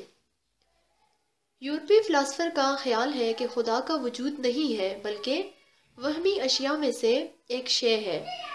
اس فرضی خدا نے لوگوں کے دلوں اور دماغ پر قبضہ کیا ہے۔ ان کے نزدیک مادہ کے ذرات ایتھر جو خلا میں بکثرت موجود ہیں، ان کی حرکت سے آسمان، ستارے، جمادات، نباتات اور حیوانات وجود میں آئے، اور ان چیزوں کا مادہ اور اس کی حرکت سے بننا ویسا ہی ہے جیسا کہ کوئی محلول اپنی علت سے بے اختیار بن جاتا ہے۔ ان اشیاء کی پیدائش کے دوران مادہ اور اس کی حرکت نہ کسی قسم کا سمجھ ہوتا ہے، نہ ارادہ۔ فلاسفر ماویلین کی غلط فہمی کی یہ دلیل کافی ہے کہ اس کے خالق کائنات بے حس و بے شعور، بے ارادہ ہے، اور نہ مخلوقات میں ترتیب اور تناسب پیدا کرنے پر قادر ہے اور نہ اس کو انتظامی امور کی اطلاع ہے، جبکہ کائنات منظم اور ترتیب شدہ ہے۔ آسمان، چاند، سورج کو ایک حال پر قرار نہیں، کبھی طلوع کبھی غروب، کبھی نور کبھی گہن ہوا، کبھی متحرک کبھی ساکن، اور اگر ہوا کبھی حرکت کرتی ہے تو کبھی شمالن کبھی جنوبن، کبھی غربن اور کبھی شرقن، تو بلا شبہ ان کائنات کے سر پر ایک منتظم حاکم موجود ہے جو ان سے ہر وقت کام لیتا ہے۔ ان حالات کے سبب یہ کائنات خود بھی اللہ کو پہچان لیتی ہے اور دوسرے لوگ بھی خدا کو پہچان لیں۔ قرآن کریم کا طریقے استدلال۔ قرآن کریم نے مخلوقات کی پیدائش اور مخلوقات کا بہترین نظام وجود خالق کے لیے برہان قرار دیا ہے۔ اللہ کا ارشاد ہے، ترجمہ: بے شک آسمانوں اور زمین کی پیدائش میں اور رات اور دن کے ایک دوسرے کے پیچھے آنے میں اور کشتی میں جو دریا میں چلتی ہے ایسے طریقے پر جو لوگوں کو فائدہ دیتی ہے، اور جو پانی اللہ نے آسمان سے نازل کر کے اس کے ذریعے زمین کو اس کے مرنے کے بعد زندہ کر دیا اور اس میں ہر قسم کے جانور پھیلا دیے، اور ہواؤں کے چلانے اور بادل میں جو آسمان و زمین کے درمیان یعنی لٹکا ہوا ہے، اللہ کے حکم کے تابع ہے۔ ان میں عقل مند قوم کے لیے واضح نشانیاں ہیں۔ اور اللہ تعالیٰ نے غور و فکر کے لیے دوسری آیت میں ارشاد فرمایا، ما تری فی خلق الرحمن من تفاوت فارجع البصر هل تری من فطور، سورہ الملک، آیت نمبر 3۔ صفحہ نمبر 59۔ ترجمہ: تم زیادہ رحم کرنے والے کے پیدا کرنے میں کوئی فرق نہیں دیکھو گے، تم اپنی نظر کو دوبارہ ان کی طرف لوٹا دو، کیا تم کوئی درار دیکھتے ہیں؟ اور اللہ تعالیٰ نے فرمایا، صنع اللہ الذی اتقن کل شیء، سورہ النمل۔ ترجمہ: یہ اللہ تعالیٰ کی کاریگری ہے جس نے ہر چیز کو محکم بنایا۔ اور اللہ تعالیٰ کا ارشاد ہے، وَخَلَقَ كُلَّ شَيْءٍ فَقَدَّرَهُ تَقْدِيرًا، سورہ الفرقان، آیت نمبر 2۔ ترجمہ: اور اللہ تعالیٰ نے ہر چیز کو پیدا کیا اور پھر اس کے لیے اندازہ مقرر کر دیا۔ قرآن کریم نے حضرت ابراہیم علیہ السلام کا استدلال بھی پیش کیا، قال فَإِنَّ اللَّهَ يَأْتِي بِالشَّمْسِ مِنَ الْمَشْرِقِ فَأْتِ بِهَا مِنَ الْمَغْرِبِ، سورہ البقرہ، آیت نمبر 258۔ ترجمہ: ابراہیم علیہ السلام نے نمرود سے فرمایا، بے شک اللہ سورج کو مشرق سے لاتا ہے تو آپ اسے مغرب سے لے آئیں۔ ابراہیم علیہ السلام نے کائنات کا بہترین نظام وجود خالق کا برہان بتایا۔ اللہ تعالیٰ کے موجود ہونے کے عقلی دلائل۔ نمبر 1، قانون علت۔ یہ ایک حقیقت ہے کہ حالت، صفت یا وجود میں تبدیلی علت کے بغیر نہیں ہوتی۔ ہر چیز کے لیے کوئی بنانے والا ہوتا ہے، کوئی چیز خود بخود نہیں بن سکتی، ہر کام کا ضرور کوئی نہ کوئی کرنے والا ہوتا ہے۔ امام ابو حنیفہ رحمۃ اللہ علیہ نے منکرین الوہیت کے سامنے یہ دلیل رکھ دی۔ جب منکرین نے کہا کہ دنیا کا نظام خود بخود چل رہا ہے تو امام صاحب اس قانون علت سے ان کو راہ راست پر لے آیا۔ امام صاحب نے فرمایا کہ لوگوں اور سامان سے بری ہوئی کشتی ملاح کے بغیر اپنی منزل مقصود کی طرف رواں دواں ہے، موجوں کو چیرتی ہوئی آگے جا رہی ہے۔ منکرین الوہیت کہنے لگے، عقل یہ ماننے کے لیے تیار نہیں کہ کشتی بغیر ملاح کی دریا میں اپنی منزل مقصود کی طرف رواں دواں ہو۔ امام صاحب رحم اللہ نے فرمایا کہ جب ایک چھوٹی کشتی بغیر ملاح کے دریا میں نہیں چل سکتی تو مخلوقات کا سارا نظام خالق کے تصرف کے بغیر کیسے چل سکتا ہے؟ خدا کی ذات سے انکار کرنے والے لاجواب ہو کر اسلام میں داخل ہوئے۔ ہم دیکھتے ہیں کہ ایک چھوٹے سے چھوٹا پرزہ کسی کے رکھنے یا بنانے والے کے بغیر اپنی جگہ نہیں لے سکتا، تو پورا نظام کائنات اپنا آپ کیسے بن سکتا ہے؟ صفحہ نمبر 60۔ نمبر 2، قانون وجوب۔ حکمائے یونان اس بات پر متفق ہے کہ ہر چیز کا ہونا یعنی وجود واجب ہوگا یا ممتنع یا ممکن۔ الف، واجب کا مطلب یہ ہے کہ ازل سے ابد تک موجود ہو اور اس کا نہ ہونا یعنی معدوم ہو جانا عقل کے نزدیک ناممکن ہو۔ نمبر ب، جزب۔ ممتنع کا معنی یہ ہے کہ نہ پہلے موجود ہو اور نہ آئندہ موجود ہو سکتا ہو، اور اس کا موجود ہونا عقلی لحاظ سے ممکن نہ ہو۔ جیم، ممکن وہ چیز ہے جو پیدا ہوئی اور فنا بھی ہو سکتی ہے، موجود ہونے اور موجود نہ ہونے کا قابل ہو۔ دنیا کائنات کا ہونا واجب نہیں کیونکہ ازل میں کائنات کا وجود نہیں تھا۔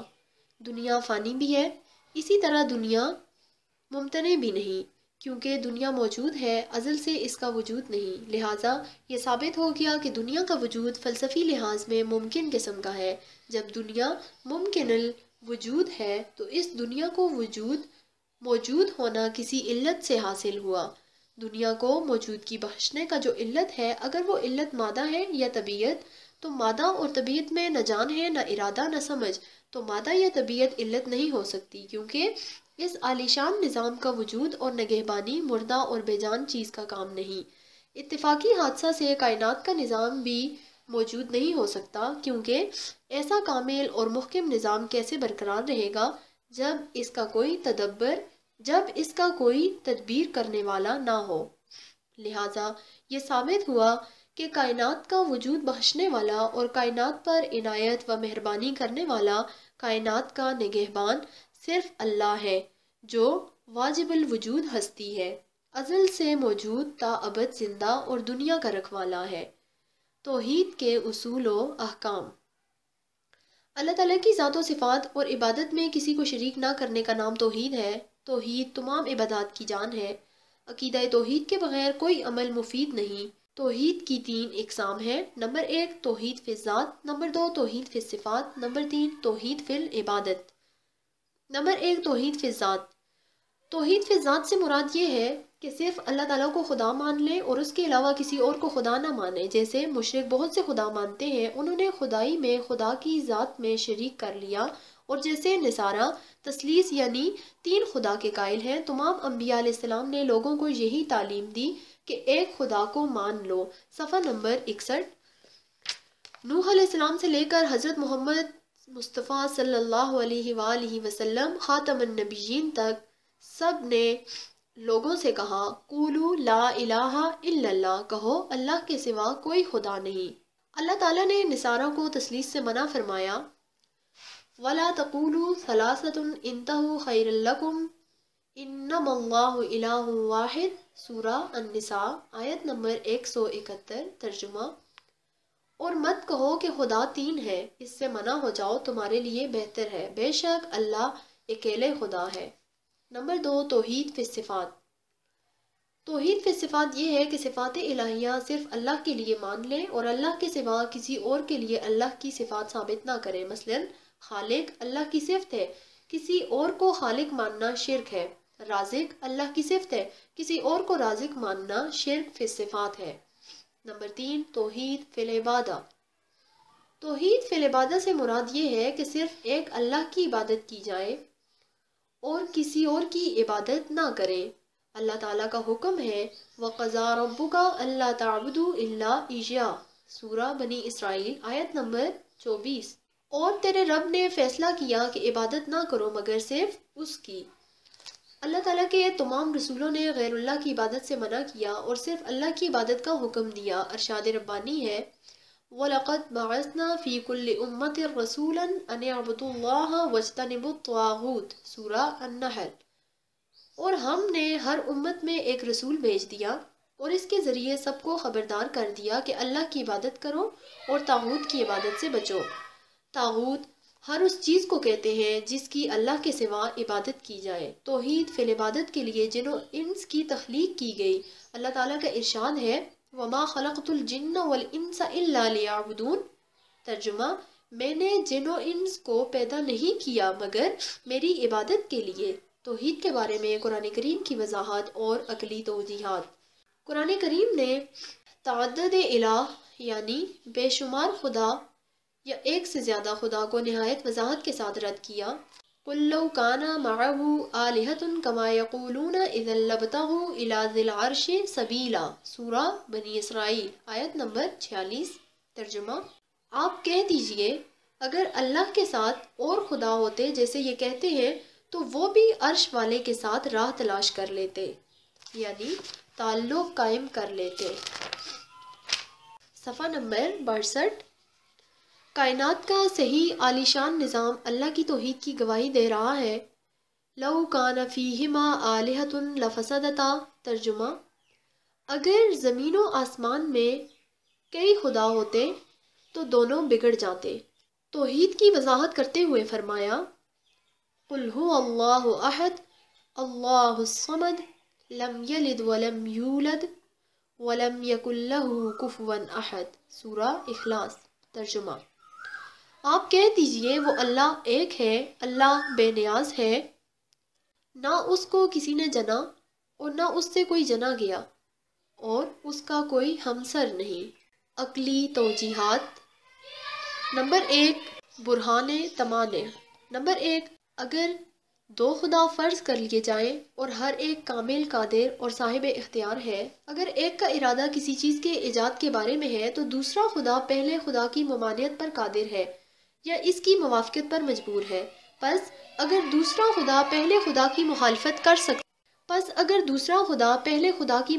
کر سکتا ہے اور اس کی تدبیر کو روک سکتا ہے تو یہ دوسرا خدا جابر و قادر ہے اور پہلا خدا عاجز ہوگا کیونکہ مقابلے کی طاقت نہیں رکھتا اور ظاہر ہے کہ عاجز خدا نہیں ہو سکتا۔ خدا وہی ہوتا ہے جو قادر مطلق، اور اگر دوسرا خدا پہلے خدا کی کسی قسم کی مخالفت نہیں کر سکتا بلکہ اس کی موافقت پر مجبور ہے تو یہ دوسرا خدا عاجز اور مجبور ہونے کی وجہ سے خدا نہیں رہ سکتا۔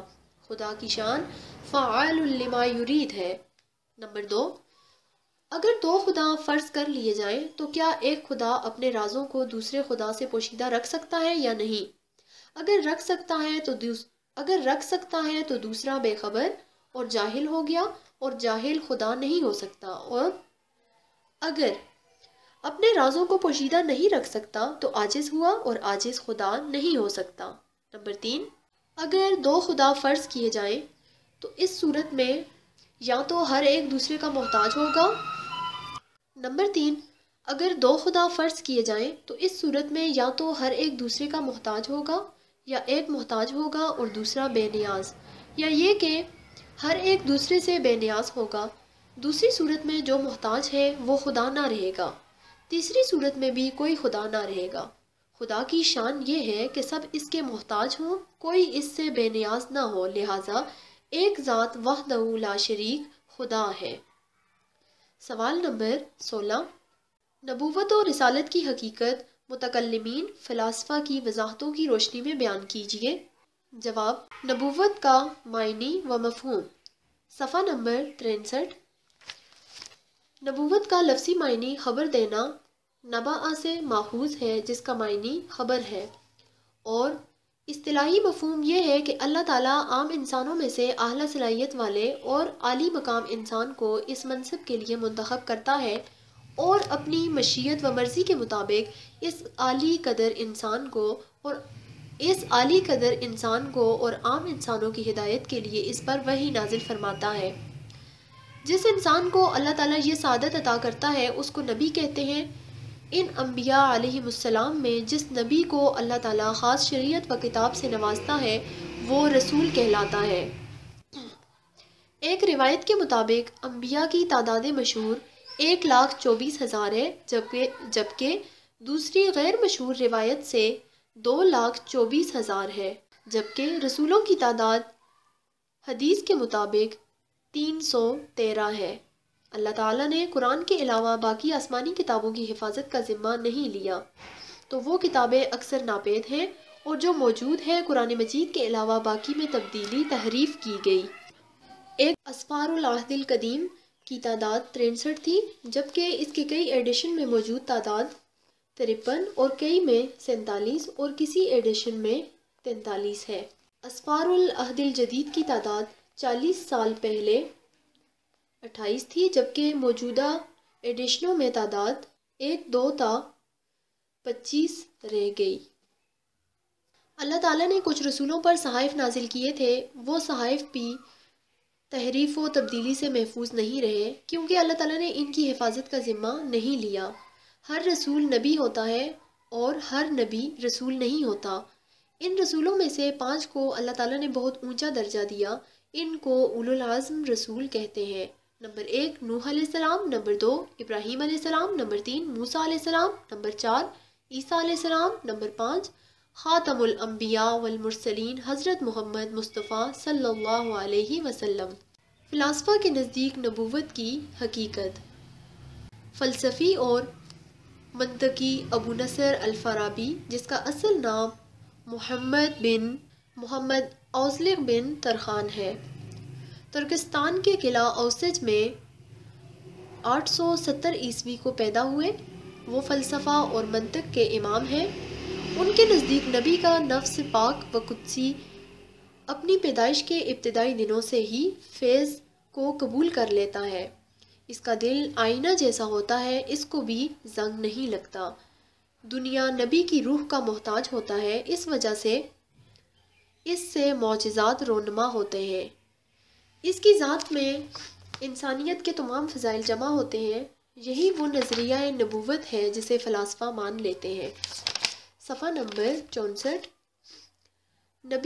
نبی کی قوت متخیلہ اتنی طاقتور ہوتی ہے کہ وہ بیداری میں بھی عقل فعال یعنی عقل نمبر 10 سے موجود اور آئندہ کے جزیات کو سمجھ لیتا ہے، معقولات مفارقہ اور اعلیٰ موجودات کو بھی دیکھ سکتا ہے، اور یہ ایسے عقلی مشاہدے ہوتے ہیں جن سے اسرار الہی سے بھی آگاہی ہوتی ہے۔ نبوت اور نظریہ امام غزالی رحمہ اللہ۔ نبوت کے بارے میں الغزالی نے المفقس میں نہایت تفصیل سے بحث کی ہے۔ وہ کہتے ہیں کہ انسان پیدائش کے وقت بالکل جاہل ہوتا ہے، پھر اس میں سب سے پہلے لمس کا حاسہ پیدا ہوتا ہے، پھر دیکھنے کا حاسہ پیدا ہوتا ہے جس کے ذریعے وہ رنگ و مقدار کا ادراک کر سکتا ہے، پھر سننے کی قوت پیدا ہوتی ہے، پھر ذائقہ کی، حتیٰ کہ محسوسات کی حد ختم ہو جاتی ہے، اس کے بعد اسے تمیز کی قوت ملتی ہے، اس کے ذریعے ان اشیاء کا ادراک کر سکتا ہے جو حواس کی رسائی سے باہر ہوں، پھر عقل کا دور آتا ہے جس سے ممکن، محال اور جائز و ناجائز کا ادراک ہوتا ہے۔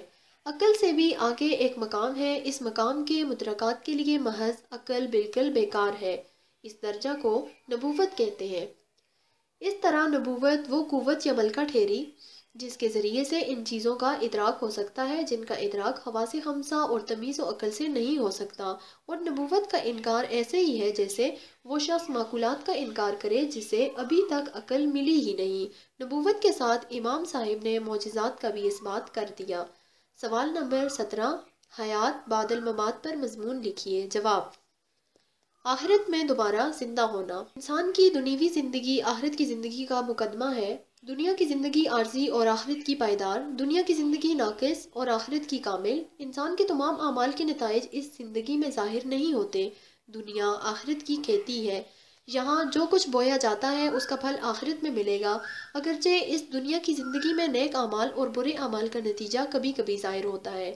جیسے دنیا میں ہر چیز اور ہر انسان اپنی طبعی عمر سے مستفید ہوتا ہے، اس طرح کائنات کی بھی ایک طبعی عمر ہے جس کے مکمل ہونے پر یہ سارا کارخانہ کائنات درہم برہم ہو جائے گا۔ ارشاد ربانی ہے: اذا السماء فطرت واذا الكواكب انتثرت، سورہ الانفطار۔ ترجمہ: جب آسمان ٹوٹ جائے گا اور ستارے بکھر جائیں گے۔ اذا الشمس كورت، سورہ التکویر۔ ترجمہ: جب سورج بے نور ہوگا۔ صفحہ نمبر 65۔ مرنے کے بعد اور قیامت کے قیام سے پہلے انسان کو قبر کی زندگی سے واسطہ پڑتا ہے۔ یہ دنیا اور آخرت کے درمیان ایک درمیانی زندگی ہے جس کو اسلامی اصطلاح میں برزخ کی زندگی کہتے ہیں۔ قبر میں انسان سے منکر نکیر نامی فرشتے مندرجہ ذیل سوالات کرتے ہیں۔ نمبر 1، من ربک، تیرا رب کون ہے؟ نمبر 2، من نبیک، آپ کا نبی کون ہے؟ نمبر 3، ما دینک، آپ کا دین کون سا ہے؟ قبر میں نیکوکاروں کو راحت ملے گی اور گنہگاروں کے لیے عذاب بھی ہے۔ رسول اکرم صلی اللہ علیہ وسلم نے عذاب قبر سے بچنے کی دعا کی تعلیم دی۔ آپ صلی اللہ علیہ وسلم نے فرمایا: اللہم انی اعوذ بک من عذاب القبر، اے اللہ میں قبر کے عذاب سے آپ کی پناہ مانگتا ہوں۔ قیامت کے دن عدالت الہی کا قیام۔ جب حضرت اسرافیل علیہ السلام سور پھونکیں گے اور لوگوں کو اس دن دوبارہ نئی جسمانی زندگی ملے گی، انسان سے اس کے ہر عمل کا حساب لیا جائے گا۔ وہ اللہ کے سامنے حاضر ہو کر اپنے اعمال کے جانچنے اور تولنے کا منظر مشاہدہ کرے گا۔ فَأَمَّا مَنْ ثَقُلَتْ مَوَازِينُهُ فَهُوَ فِي عِيشَةٍ رَاضِيَةٍ، سورہ القاریہ۔ ترجمہ: تو جس کے نیک اعمال کے تول بھاری ہوں گے تو وہ شخص خوشکن زندگی میں رہے گا۔ وَأَمَّا مَنْ خَفَّتْ مَوَازِينُهُ فَأُمُّهُ هَاوِيَةٌ، سورہ القاریہ۔ ترجمہ: اور جس کی نیکیوں کے تول ہلکے ہو گئے تو اس کا ٹھکانہ ہاویہ ہے۔ ہاویہ یعنی دہکتی ہوئی آگ۔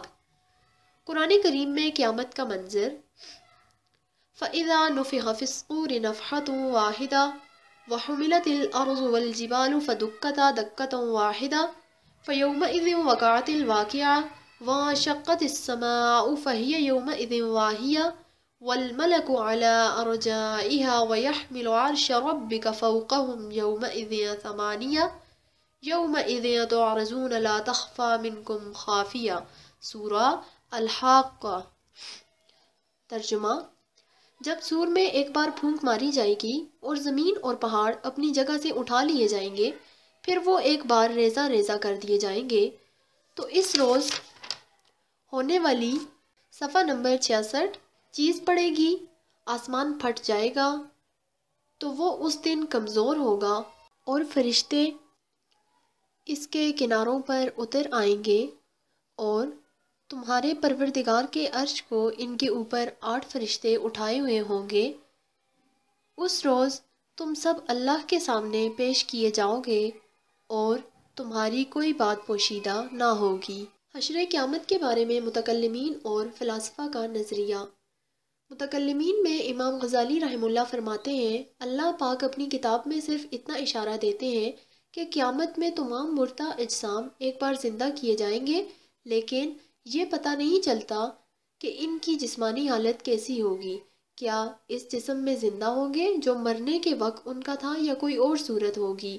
اس بارے میں اکثر متکلمین کا یہ خیال ہے کہ اپنی پہلے والی شکل و صورت میں روز قیامت زندہ ہوں گے۔ ابن رشد مشہور فلسفی نے کہا کہ حشر اجساد کے سلسلے میں 3 گروہ ہیں: نمبر 1، ایک گروہ کا عقیدہ ہے کہ عالم آخرت بالکل اسی موجود عالم کا سا ہوگا، فرق صرف اتنا ہوگا کہ دنیا کا یہ مادی عالم فانی ہے اور آخرت کا عالم غیر فانی ہے۔ نمبر 2، دوسرا فرقہ یہ دعویٰ کرتا ہے کہ دنیا اور آخرت میں بہت زیادہ فرق ہے، دنیا مادی عالم ہے اور آخرت روحانی عالم ہے۔ اکثر فلاسفہ حشر روحانی کے قائل ہیں۔ نمبر 3، تیسرے گروہ کی یہی رائے ہے کہ عالم آخرت جسمانی عالم ہوگا، مگر آخرت کی جسمانیت اس فانی عالم سے الگ ہوگی، کیونکہ دنیا کی جسمانیت فانی ہے جبکہ آخرت میں بقا ہے۔ ابن رشد تیسرے گروہ کا حامی ہے، وہ کہتا ہے جب ایک انسان مر جاتا ہے اسے مٹی میں دفن کر دیا جاتا ہے، اس کا پورا جسم مٹی بن جاتا ہے اور اسے مٹی میں مل جاتا ہے، جس سے نباتات کی افزائش ہوتی ہے جو انسان کے غذا کے کام آتے ہیں۔ سوال نمبر 18، مسئلہ جبر و قدر پر نوٹ لکھیے۔ جواب: جبر و قدر کا مفہوم۔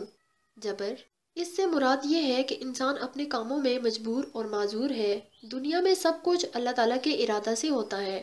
فرقہ جبریہ خدا کی توحید و تقدیس کا اعتراف کرتا ہے، لیکن قضاء و قدر کے مشکل مسئلہ کے حل سے جان چھڑانے کے لیے یہ قرار دیا کہ بندہ مجبور محض ہے، بندے میں کسی قسم کی کوئی قدرت و اختیار نہیں۔ اس فرقہ کے نزدیک دنیا کے سارے مجرم معذور اور بے قصور ہیں۔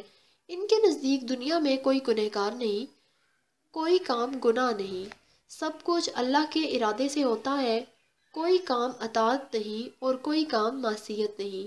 اس لیے کسی جرم پر انسان کو سزا نہیں ملنی چاہیے کیونکہ وہ مجبور ہے۔ نمبر 2، قدر قضائے الہی۔ اس کا حقیقی مفہوم یہ ہے کہ قدر یعنی تقدیر اللہ تعالیٰ کا وہ ازلی علم ہے جس کے مطابق اللہ تعالیٰ نے کل کائنات اور جملہ مخلوقات کو پختہ اور محکم اندازوں کے ساتھ وجود عنایت کیا، تمام واقعات اور حوادث عالم کا صحیح اندازہ قائم کر کے لوح محفوظ سے قلم کے ذریعے درج فرمایا۔ دنیا میں جو کچھ ہو رہا ہے اس کی کیفیت شکل و صورت رہی ہے جو ازل میں علم الہی کے اندازے اور حساب کے مطابق ہے۔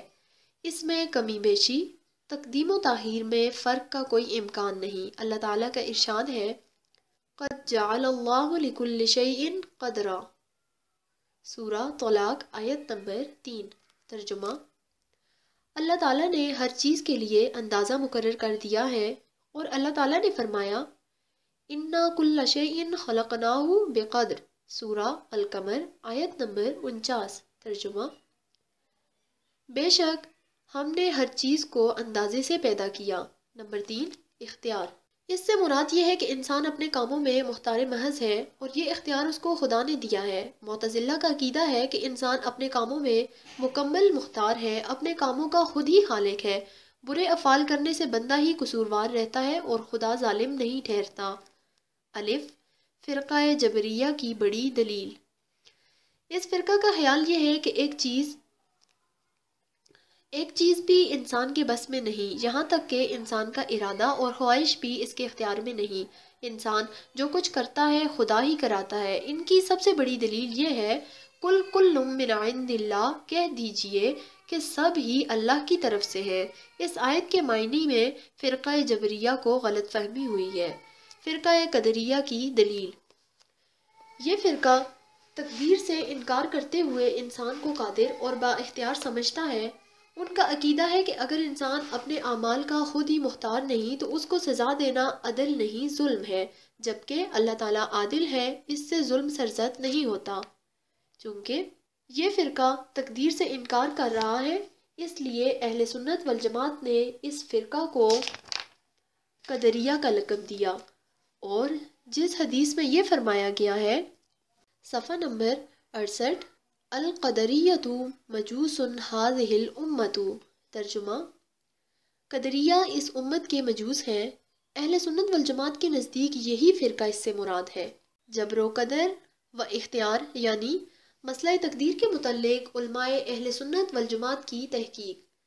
علماء اہل سنت والجماعت کی یہ رائے ہے کہ انسان نہ تو خالق ہے اور نہ مختار محض، جبکہ وہ درخت اور پتھر کی طرح مجبور محض بھی نہیں۔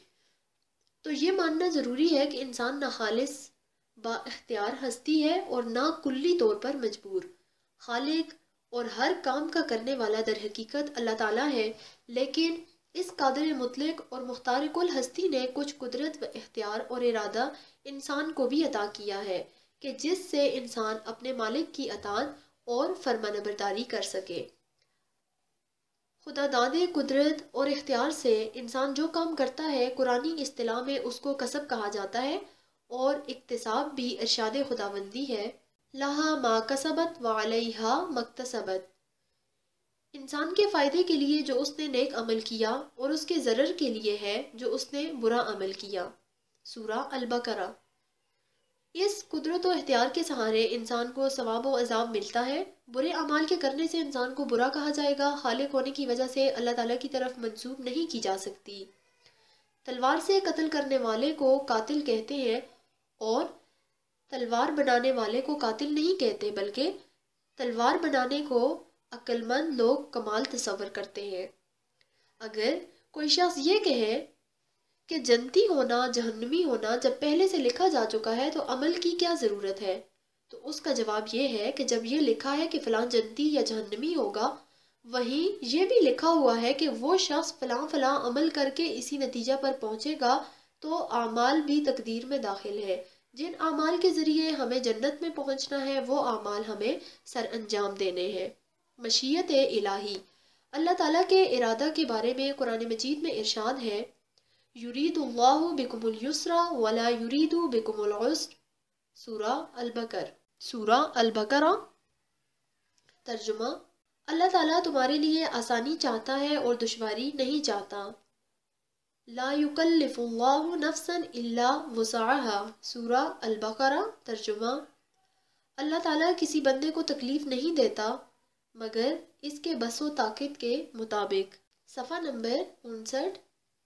انما قولنا لشیء اذا اردناه ان نقول له کن فیکون۔ ترجمہ: بے شک ہمارا کہنا اس چیز کے لیے جس کے کرنے کا ہم ارادہ کریں اتنا ہی ہوتا ہے کہ ہو جا تو وہ ہو جاتی ہے۔ رسول اللہ صلی اللہ علیہ وآلہ وسلم کا ارشاد مبارک ہے، من یرد اللہ بہ خیرا یفقہہ فی الدین۔ بخاری و مسلم۔ ترجمہ: اللہ تعالیٰ جس کے ساتھ بھلائی چاہتا ہے اسے دین میں سمجھداری عطا کر دیتا ہے۔ مسلم کی ایک اور روایت میں ہے، جو تجھے نفع دے اس پر حرص کر، اللہ سے مدد طلب کر اور عاجز نہ بن۔ اگر تجھ پر کوئی آفت آئے تو یہ نہ کہنا کہ اگر میں ایسا کرتا تو ایسا ہوتا، بلکہ یوں کہہ کہ اللہ نے جو مقدور فرمایا وہی ہوا، اس نے جو چاہا وہی ہوا۔ سوال نمبر 19۔ عقیدہ ختم نبوت قرآن و حدیث کی روشنی میں بیان کریں۔ جواب: عقیدہ ختم نبوت۔ عقیدہ ختم نبوت کا مفہوم۔ عقیدہ ختم نبوت کا مفہوم یہ ہے کہ اللہ نے نبوت کا جو سلسلہ حضرت آدم علیہ السلام سے شروع فرمایا تھا اسے حضرت سیدنا محمد مصطفیٰ صلی اللہ علیہ وآلہ وسلم پر آ کر ختم کر دیا۔ آپ صلی اللہ علیہ وآلہ وسلم اللہ کے آخری نبی اور رسول ہیں اور آپ کے بعد کوئی بھی نبی نہیں آ سکتا۔ اس عقیدہ کو ختم نبوت کہا جاتا ہے۔ قرآن حکیم کی روشنی میں عقیدہ ختم نبوت۔ قرآن مجید کی بہت سی آیات رسول کریم صلی اللہ علیہ وسلم کے خاتم النبیین ہونے کی حیثیت کو صراحتاً واضح کرتی ہیں، جن میں سے چند ذیل میں درج کی جا رہی ہیں۔ ارشاد خداوندی ہے، الیوم اکملت لکم دینکم واتممت علیکم نعمتی ورضیت لکم الاسلام دینا۔ سورہ المائدہ، آیت نمبر 3۔ ترجمہ: آج میں نے تمہارے لیے تمہارا دین کامل کر دیا اور تم پر اپنی نعمت پوری کر دی اور تمہارے لیے اسلام کو دین پسند کیا۔ اس آیت مقدسہ سے پتہ چل رہا ہے کہ دین کامل ہو چکا ہے، اب اس میں ناقصیت کا کوئی شک و شبہ باقی نہیں رہا اور نعمت بھی پوری کر دی گئی ہے، اور دین بھی صرف اسلام ہی پسند کیا، تو اب واضح ہے کسی اور شریعت کی ضرورت نہیں رہتی کہ کوئی اور نبی آ کر وہ بات سمجھائے۔ صفحہ نمبر 70۔ ارشاد الہی ہے، قُلْ يَا أَيُّهَا النَّاسُ إِنِّي رَسُولُ اللَّهِ إِلَيْكُمْ جَمِيعًا الَّذِي لَهُ مُلْكُ السَّمَاوَاتِ وَالْأَرْضِ۔ سورہ الاعراف۔ ترجمہ: آپ فرما دیں، اے لوگو، میں تم سب کی طرف اس اللہ کا رسول ہوں کہ آسمانوں اور زمین کی بادشاہی اسی کو ہے۔ وضاحت: یہ آیت سید عالم صلی اللہ علیہ وسلم کے عموم رسالت کی دلیل ہے کہ آپ صلی اللہ علیہ وسلم تمام خلق کے لیے رسول ہیں اور کل جہاں آپ صلی اللہ علیہ وسلم کی امت ہے، اس لیے اب کسی اور نبی کے آنے کا جواز بنتا ہی نہیں۔ نمبر 3، ارشاد خداوندی ہے اِنَّا نَحْنُ نَزَّلْنَا الذِّكْرَ وَإِنَّا لَهُ لَحَافِظُونَ۔ ترجمہ: بے شک ہم نے اتارا ہے یہ قرآن اور بے شک ہم خود اس کے نگہبان ہیں۔ وضاحت: جب لوگ اپنے نبی علیہ السلام کی لائی ہوئی تعلیمات و ہدایات کو بلا دیتے ہیں یا ان میں تغیر و تبدل واقع ہوتا ہے تو دوسرے نبی علیہ السلام تشریف لا کر ان کی اصلاح فرماتے ہیں، لیکن رسول اکرم صلی اللہ علیہ وآلہ وسلم پر نازل ہونے والی کتاب اللہ تعالیٰ کی حفاظت میں ہے، اس میں کوئی تبدیلی نہیں ہو سکتی، اس لیے اب کسی اور نبی کو دوبارہ بھولا ہوا سبق یاد دلانے کے لیے تشریف لانے کی کوئی ضرورت باقی ہی نہیں۔ نمبر 4، ارشاد الہی ہے ما کان محمد ابا احد من رجالکم ولکن رسول اللہ وخاتم النبیین۔ سورہ الاحزاب آیت نمبر 40۔ ترجمہ: حضرت محمد صلی اللہ علیہ وآلہ وسلم تمہارے مردوں میں کسی کے باپ نہیں، ہاں اللہ کے رسول ہیں اور سب نبیوں میں پچھلے۔ وضاحت: یہ آیت مبارکہ دلالتاً ختم نبوت پر دلیل ہے کہ آپ صلی اللہ علیہ وآلہ وسلم خاتم النبیین ہیں، اب کوئی اور نبی نہیں آئے گا، سلسلہ نبوت اختتام پذیر ہو گیا۔ نمبر 5، ارشاد رب العالمین ہے وَمَا أَرْسَلْنَاكَ إِلَّا كَافَّةً لِلنَّاسِ بَشِيرًا وَنَذِيرًا وَلَكِنَّ أَكْثَرَ النَّاسِ لَا يَعْلَمُونَ۔ ترجمہ: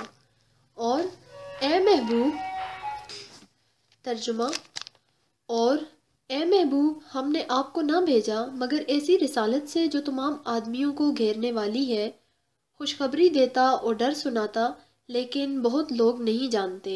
وضاحت: اس آیت سے معلوم ہوا کہ حضور سید عالم صلی اللہ علیہ وسلم کی رسالت تامہ ہے، تمام انسان اس کے احاطہ میں ہیں۔ صفحہ نمبر 71۔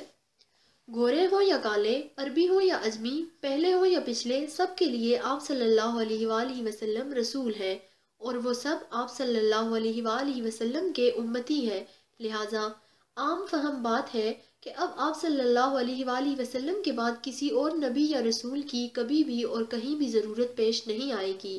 مذکورہ آیات میں سے یہ حقیقت نکھر کر سامنے آئی ہے کہ رسول اکرم صلی اللہ علیہ وآلہ وسلم خاتم النبیین ہیں۔ نبوت کا دروازہ اب آپ صلی اللہ علیہ وآلہ وسلم کے بعد بند کر لیا ہے، جو اب کبھی بھی نہیں کھلے گا۔ احادیث نبوی صلی اللہ علیہ وآلہ وسلم میں عقیدہ ختم نبوت۔ نمبر 1، حضرت ابو ہریرہ رضی اللہ عنہ سے مروی ہے کہ حضور صلی اللہ علیہ وآلہ وسلم نے فرمایا میری اور دوسرے انبیاء کی مثال یوں ہے جیسے ایک محل کی بہت اچھی تعمیر کی گئی اور اس میں ایک اینٹ کی جگہ چھوڑ دی گئی، دیکھنے والے چکر لگاتے اور متعجب ہو کر دیکھتے کہ یہ خالی جگہ کب پر ہوگی، میں نے اینٹ کی جگہ پر کر دی، مجھ پر انبیاء و مرسلین کا طویل سلسلہ ختم ہو گیا۔ صحیح البخاری۔ حضور علیہ السلام کا فرمان ہے، ترجمہ: میں سب سے آخر میں آنے والا ہوں جس کے بعد کوئی نبی پیدا نہیں ہوگا۔ صحیح البخاری۔ نمبر 3، حضور علیہ السلام فرماتے ہیں، ترجمہ: میں رسولوں کا پیشوا ہوں۔ المشکات۔ نمبر 4، حضور علیہ السلام کا ارشاد ہے، ترجمہ: میں تمام جہان والوں سے اچھی ذات اور گھر والا ہوں۔ ترمذی۔ اللہ تعالیٰ نے ہمارے محبوب رسول صلی اللہ علیہ وآلہ وسلم کو دنیا و آخرت کے تمام فضائل و کمالات سے نوازا اور روز حشر نرالی شان عطا فرمائی، اس لیے بھی صرف اور صرف خاتم النبیین ہونا آپ صلی اللہ علیہ وآلہ وسلم کا ہی اعزاز ہے۔ عقیدہ ختم نبوت کے عقلی دلائل۔ ادیان میں سے یہ اعزاز صرف اسلام کو حاصل ہے کہ اس نے سب سے پہلے دماغوں کے بت خانوں میں سجے ہوئے تہمات کے بت پاش پاش کر کے۔ عقیدہ ختم نبوت کے عقلی دلائل۔ ادیان میں سے یہ اعزاز صرف اسلام کو حاصل ہے کہ اس نے سب سے پہلے دماغوں کے بت خانوں میں سجے ہوئے توہمات کے بت پاش پاش کر کے ذہنوں کو سوچنے اور سمجھنے کے قابل بنایا۔ قرآن مجید نے یاقلون، تاقلون، یتفکرون، یتدبرون یا اولی الابصار کی صدائے دل نواز بلند کرتے ہوئے انسانی عقل کو جھنجھوڑا اور کہا کہ اے اوہام و رسوم کا شکار ہونے والے انسان، اٹھ اور ان خداداد عقلی صلاحیتوں کی بنا پر اقوام عالم پر چھا جا۔ تاریخ گواہ ہے کہ عرب کے بادیہ نشینوں نے قرآن کی اس صدا پر لبیک کہتے ہوئے کیسر روم اور کسرائے ایران کی استبدادیت کے تحت الٹ دیے اور ان پر دین محمدی صلی اللہ علیہ وآلہ وسلم کے جھنڈے گاڑ دیے۔ صفحہ نمبر 72۔ مختلف تہذیبوں میں فلسفیانہ غور و فکر کا محرک کیا تھا؟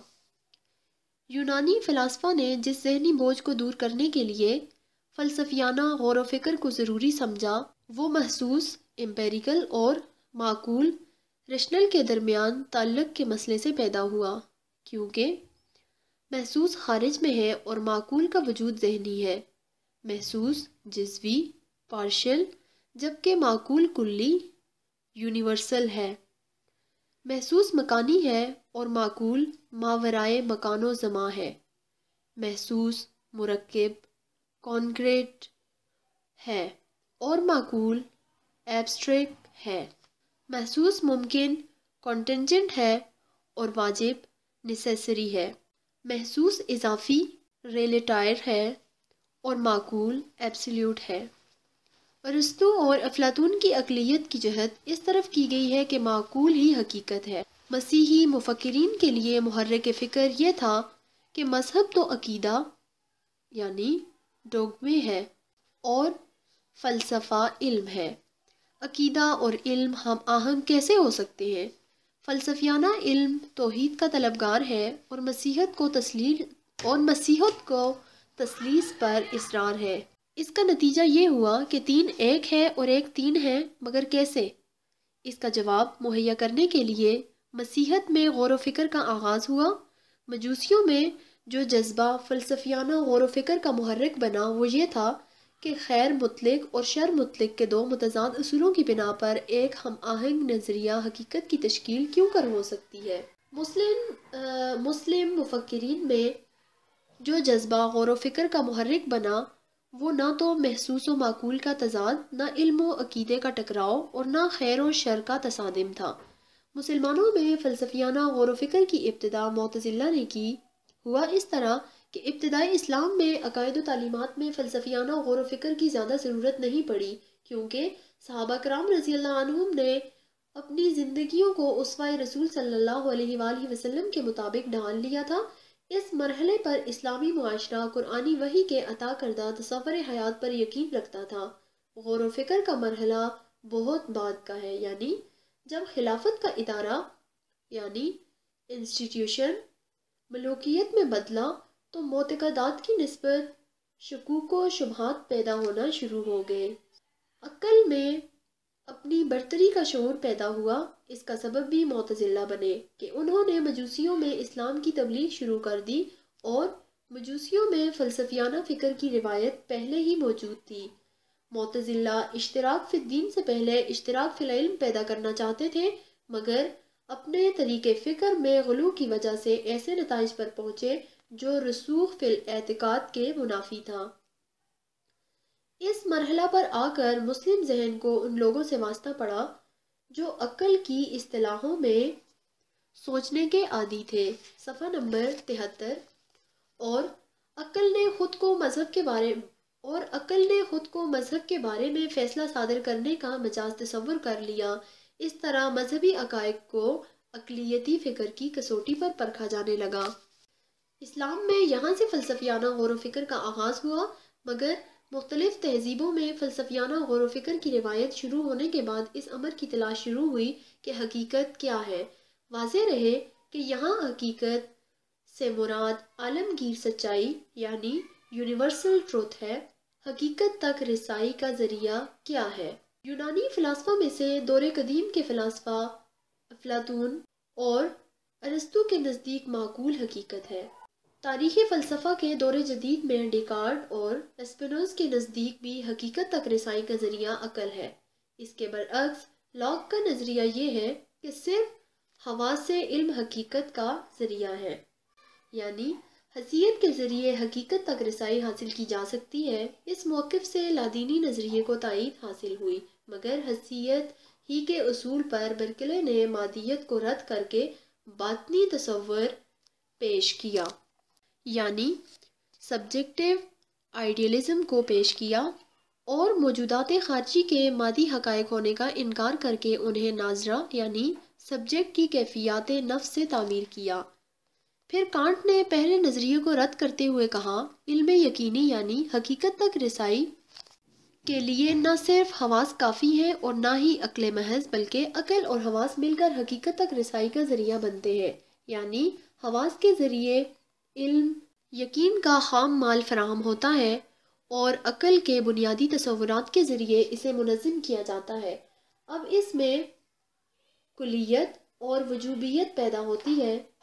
بعد ازاں کانٹ کے نظریے کو مذہبی یقین کے خلاف اور ماورائی حقیقت کے اثبات کے حق میں نقصان دہ تصور کیا گیا، اور ہیگل نے کانٹ کے نظریے کو تنقیص کے بعد عینیت یعنی آئیڈیلزم کے نام سے مابعد طبیعیاتی نظریہ کی تشکیل کی۔ اس طرح 300 سال تک یونانی فلاسفہ اور مفکرین کی فکر حقیقت کی تلاش کے لیے عقلیت اور حسیت کے درمیان لگتی رہی۔ پھر نو افلاطونیت کا دور آیا، جس میں مادہ سے ماوراء مادہ کا مطالعہ شروع ہوا۔ حقیقت کبریٰ پھر بھی عقل و خرد کے ان تاجروں کی نگاہوں سے پوشیدہ رہی۔ میرے نزدیک اس کی سب سے بڑی وجہ یہ تھی کہ مغربی مفکرین اور فلاسفہ کی عقل و خرد کے سوتے ایمان کی دہلیز سے نہیں پھوٹ رہے تھے، نتیجتاً وہ عقل کی بھول بھلیوں میں بھٹکتے رہے اور حقیقت کا سراغ نہ پا سکے۔ اسلام میں حقیقت تک رسائی کا ذریعہ کیا ہے؟ اسلامی تصوف میں وجدان کے ذریعے علم حقیقت تک رسائی کی روایت موجود ہے، اس لیے علم فلاسفہ وجدان کی اساس پر ایک مابعدت طبیعی نظریے کی بنیاد رکھتے ہیں، اور وجدان کا تعلق حس باطنی انر ایکسپیرینس کے ساتھ ہے۔ صفحہ نمبر 74۔ فلسفے کا مقصد ایک ایسے نظام حقیقت کی تشکیل ہے جس میں کثرت کو اصول واحد سے منتزع کر کے ایک نظام علم کی حیثیت دی۔ علامہ اقبال حسی باطنی علم کو حقیقت یعنی اس بات ہستی باری تعالیٰ کا ذریعہ سمجھتے ہیں، یعنی وجدان کو۔ مگر وجدان کیا ہے؟ امام غزالی رحمہ اللہ کے نزدیک وجدان باعتبار نوع عقل سے مختلف نہیں، بلکہ وجدان عقل ہی کی ترقی یافتہ شکل ہے۔ امام غزالی رحمہ اللہ اس کی مزید وضاحت کرتے ہوئے کہتے ہیں کہ عقل اپنے کمال پر پہنچ کر وجدان بن جاتی ہے۔ یہاں تک فلسفیانہ غور و فکر سے یہ معلوم ہوا کہ حقیقت تک رسائی کے لیے ایک واسطے کی ضرورت ہے، مگر وہ واسطہ محض عقل و وجدان نہیں ہو سکتے، کیونکہ عقل ضیاءکار تو کسی مقام پر بھی ٹھوکر کھا سکتی ہے۔ اقبال نے کہا، گزر جا عقل سے آگے کہ یہ نور چراغ راہ ہے منزل نہیں ہے۔ عقل تو اس واسطہ تک پہنچنے کا ذریعہ ہے۔ پھر سوال پیدا ہوتا ہے کہ وہ واسطہ کیا ہے؟ اسلامی فلسفہ جواب دیتا ہے کہ حقیقت کبریٰ تک پہنچنے کا مؤثر و مضبوط ذریعہ نبوت ہے۔ یہاں تک تو نبوت ثابت ہوتی ہے، مگر ختم نبوت کا مرحلہ آگے آتا ہے، یعنی فقط نبوت حقیقت کبریٰ کی کامل رسائی حاصل نہیں کر سکتی۔ میرے نزدیک اس کی دو وجوہات ہیں۔ ایک یہ کہ فقط نبوت و رسالت زمان و مکان کے ساتھ مقید ہوتی ہے، اور دوسری یہ کہ فقط نبی و رسول از خود رب ارینی کا رٹ لگاتا ہے، اور جواباً اس حقیقت کبریٰ کی سفانی حسن کی کروڑویں حصے کی ایک تجلی کو بھی برداشت نہیں کر سکتا۔ سو ضرورت تھی ایک ایسے نبی و رسول کی کہ ایک تو جس کی نبوت و رسالت زمان و مکان کی حدوں سے ماوراء ہو، یعنی اس کے تکنے کے لیے آفتاب نبوت کی کرنوں سے کائنات کا کوئی گوشہ محروم نہ رہے، اور دوسرا یہ کہ حقیقت کبریٰ کے جلووں کو کوہ طور کی قیدیں نہ ہوں، بلکہ ادھر اس کے قدم اٹھیں ادھر آسمانوں کے سینے چر جائیں۔ وہ نبی و رسول سارے نبیوں اور رسولوں کی امامت و قیامت تک فریضہ سر انجام دیتے ہوئے ثم دنا فتدلی کی رفعتوں کی طرف پہنچے تو سدرۃ المنتہا کی بلندیوں کو پیچھے چھوڑ گئے اور فکان قاب قوسین او ادنا کی بلندیوں پر بیٹھ کر جمال ربوبیت کے نظارے کرے، مگر جب اس حقیقت کبریٰ کے جلووں کو دیکھ کر واپس پلٹے تو حضرت عائشہ رضی اللہ عنہا کی روایت کے مطابق ابھی بستر کی گرمی باقی ہو، وضو کا پانی جاری ہو اور دروازے کی کنڈی ہل رہی ہو اور عرش پر پہنچ کر بھی مخلوق کے ساتھ اس کے تعلق کا یہ عالم ہو کہ واپسی پر حضور اکرم صلی اللہ علیہ وآلہ وسلم حضرت بلال رضی اللہ عنہ سے فرمائے، بلال تم کون سا عمل کرتے ہو کہ میں جنت میں چل رہا تھا اور تو مکہ کی گلیوں میں چل رہا تھا، مگر میں تیرے قدموں کی آہٹ کو جنت میں سن رہا تھا۔ اسی وجہ سے رسول صلی اللہ علیہ وآلہ وسلم نے ارشاد فرمایا، صفحہ نمبر 75، وَصِلَتْ إِلَى النَّاسِ كَافَّةً کہ میں ساری نسل انسانیت کے لیے رسول بنا کر بھیجا گیا ہوں، اس لیے اے عقل ہرد کی بھول بلیوں میں بھٹکنے والوں اور حقیقت کبریٰ سے محرومی تعلق کا ماتم کرنے والوں، آؤ اٹھو، دامن مصطفیٰ صلی اللہ علیہ وآلہ وسلم سے چمٹ جاؤ، پھر دیکھنا تمہارے قدموں کی آہٹ کو جنت کے مکی سنا کریں گے۔ اللہ تعالیٰ کے واسطے کا ذریعہ ذات مصطفیٰ صلی اللہ علیہ وآلہ وسلم ہے۔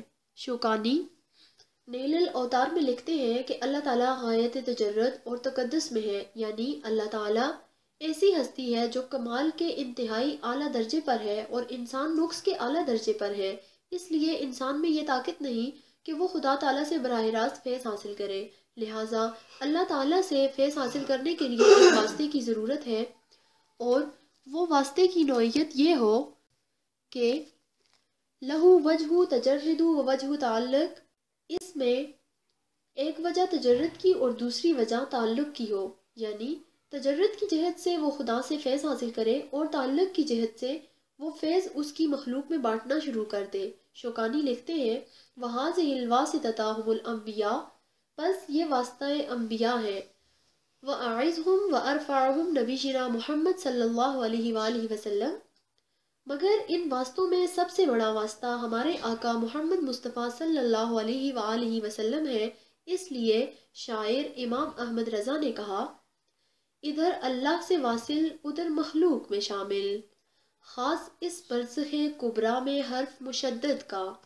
مصطفیٰ کریم صلی اللہ علیہ وآلہ وسلم اول و آخر کائنات ہیں۔ نبوت کا سلسلہ بھی نور مصطفیٰ صلی اللہ علیہ وآلہ وسلم سے چلا، کیونکہ آپ صلی اللہ علیہ وسلم نے خود ارشاد فرمایا، اول ما خلق اللہ نوری، دوسرے مقام پر فرمایا، ان اللہ خلق قبل الاشیاء نور نبیشک من نورہ، تو اس لحاظ سے حضور صلی اللہ علیہ وآلہ وسلم کا نور ہی کائنات کے ساتھ ساتھ سلسلہ نبوت کا نقطۂ آغاز ہے، اور عقل کا تقاضا یہ ہے کہ دائرہ جس نقطے سے شروع ہوتا ہے اسی نقطے پر آ کر ختم ہو جاتا ہے، اس لحاظ سے نبوت کا آغاز بھی نور مصطفیٰ صلی اللہ علیہ وآلہ وسلم پر آ کر ہوا۔ اس طرح ہمارے آقا اول کائنات بھی ہیں اور آخر کائنات بھی ہیں، چنانچہ اب قیامت تک آپ صلی اللہ علیہ وآلہ وسلم ہی نبوت کا زمانہ ہوگا، بلکہ قیامت کا دن بھی نبوت مصطفیٰ صلی اللہ علیہ وآلہ وسلم میں ہوگا، بلکہ قیامت کے بعد کا دور بھی زمانہ نبوت مصطفیٰ صلی اللہ علیہ وآلہ وسلم ہوگا۔ نبوت محمدی صلی اللہ علیہ وآلہ وسلم کی عالمگیریت۔ نبوت از خود ایک نور ہے، اور نور کی ضرورت اس وقت ہوتی ہے جب اندھیرا ہوتا ہے۔ حضور صلی اللہ علیہ وسلم سے پہلے کا عالم یہ تھا کہ انبیاء کی نبوتیں زمانی و مکانی تھیں، ایک ایک وقت میں مختلف مقامات پر کئی کئی نبی اور رسول ہوتے تھے، اور جب ایک نبی کا زمانہ ختم ہو جاتا، یعنی وہ نور چلا جاتا، تو دوسرا نبی آ جاتا اور اس کے ساتھ ہی پہلے نبی کا حکم بھی ختم ہو جاتا۔ اس لحاظ سے نبوت میں ہماگیریت اور کثیر السمتی نہیں تھی، مگر جب حضور صلی اللہ علیہ وآلہ وسلم آئے تو اللہ تعالیٰ نے ارشاد فرمایا، اِنَّا أَرْسَلْنَاكَ شَاهِدًا وَمُبَشِّرًا وَنَذِيرًا وَدَاعِيًا إِلَى اللَّهِ بِإِذْنِهِ وَسِرَاجًا مُنِيرًا۔ یہاں اللہ پاک نے نور کا لفظ استعمال نہیں فرمایا۔ صفحہ نمبر 76، کیونکہ نور اس کو کہتے ہیں جو صرف خود روشن ہو، مگر منیر اس کو کہتے ہیں جو خود بھی روشن ہو اور جہاں اس کی نگاہ پڑے وہاں سے نور کے شعلے نکلنے لگے۔ اس لحاظ سے اب ساری کائنات نور نبوت محمدی صلی اللہ علیہ وسلم سے چمک رہی ہے۔ آفتاب نبوت پوری آب و تاب سے چمک رہا ہے، لہٰذا عقل کا تقاضا یہ ہے کہ آفتاب کے سامنے کسی چھوٹے چراغ کی کوئی حیثیت نہیں۔ حضور صلی اللہ علیہ وآلہ وسلم مظہر شان ربوبیت۔ اللہ تعالیٰ نے حضور صلی اللہ علیہ وآلہ وسلم کو اپنی شان ربوبیت کا مظہر کامل بنا کر بھیجا اور ذات محمدی میں جملہ محاسن و کمالات نبوت کو یکجا کر دیا۔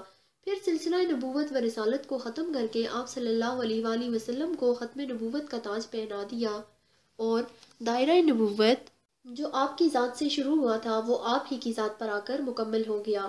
آپ صلی اللہ علیہ وآلہ وسلم دائرہ نبوت کا آغاز اس لحاظ سے ہے کہ آپ صلی اللہ علیہ وسلم نے خود ارشاد فرمایا، اول ما خلق اللہ نوری، اور نبوت بھی ایک نور ہی ہے، لہٰذا دائرہ نبوت کا آغاز بھی ذات مصطفیٰ صلی اللہ علیہ وسلم سے ہوا اور دائرہ نبوت کا اختتام بھی آ کر ذات مصطفیٰ صلی اللہ علیہ وسلم پر ہو گیا۔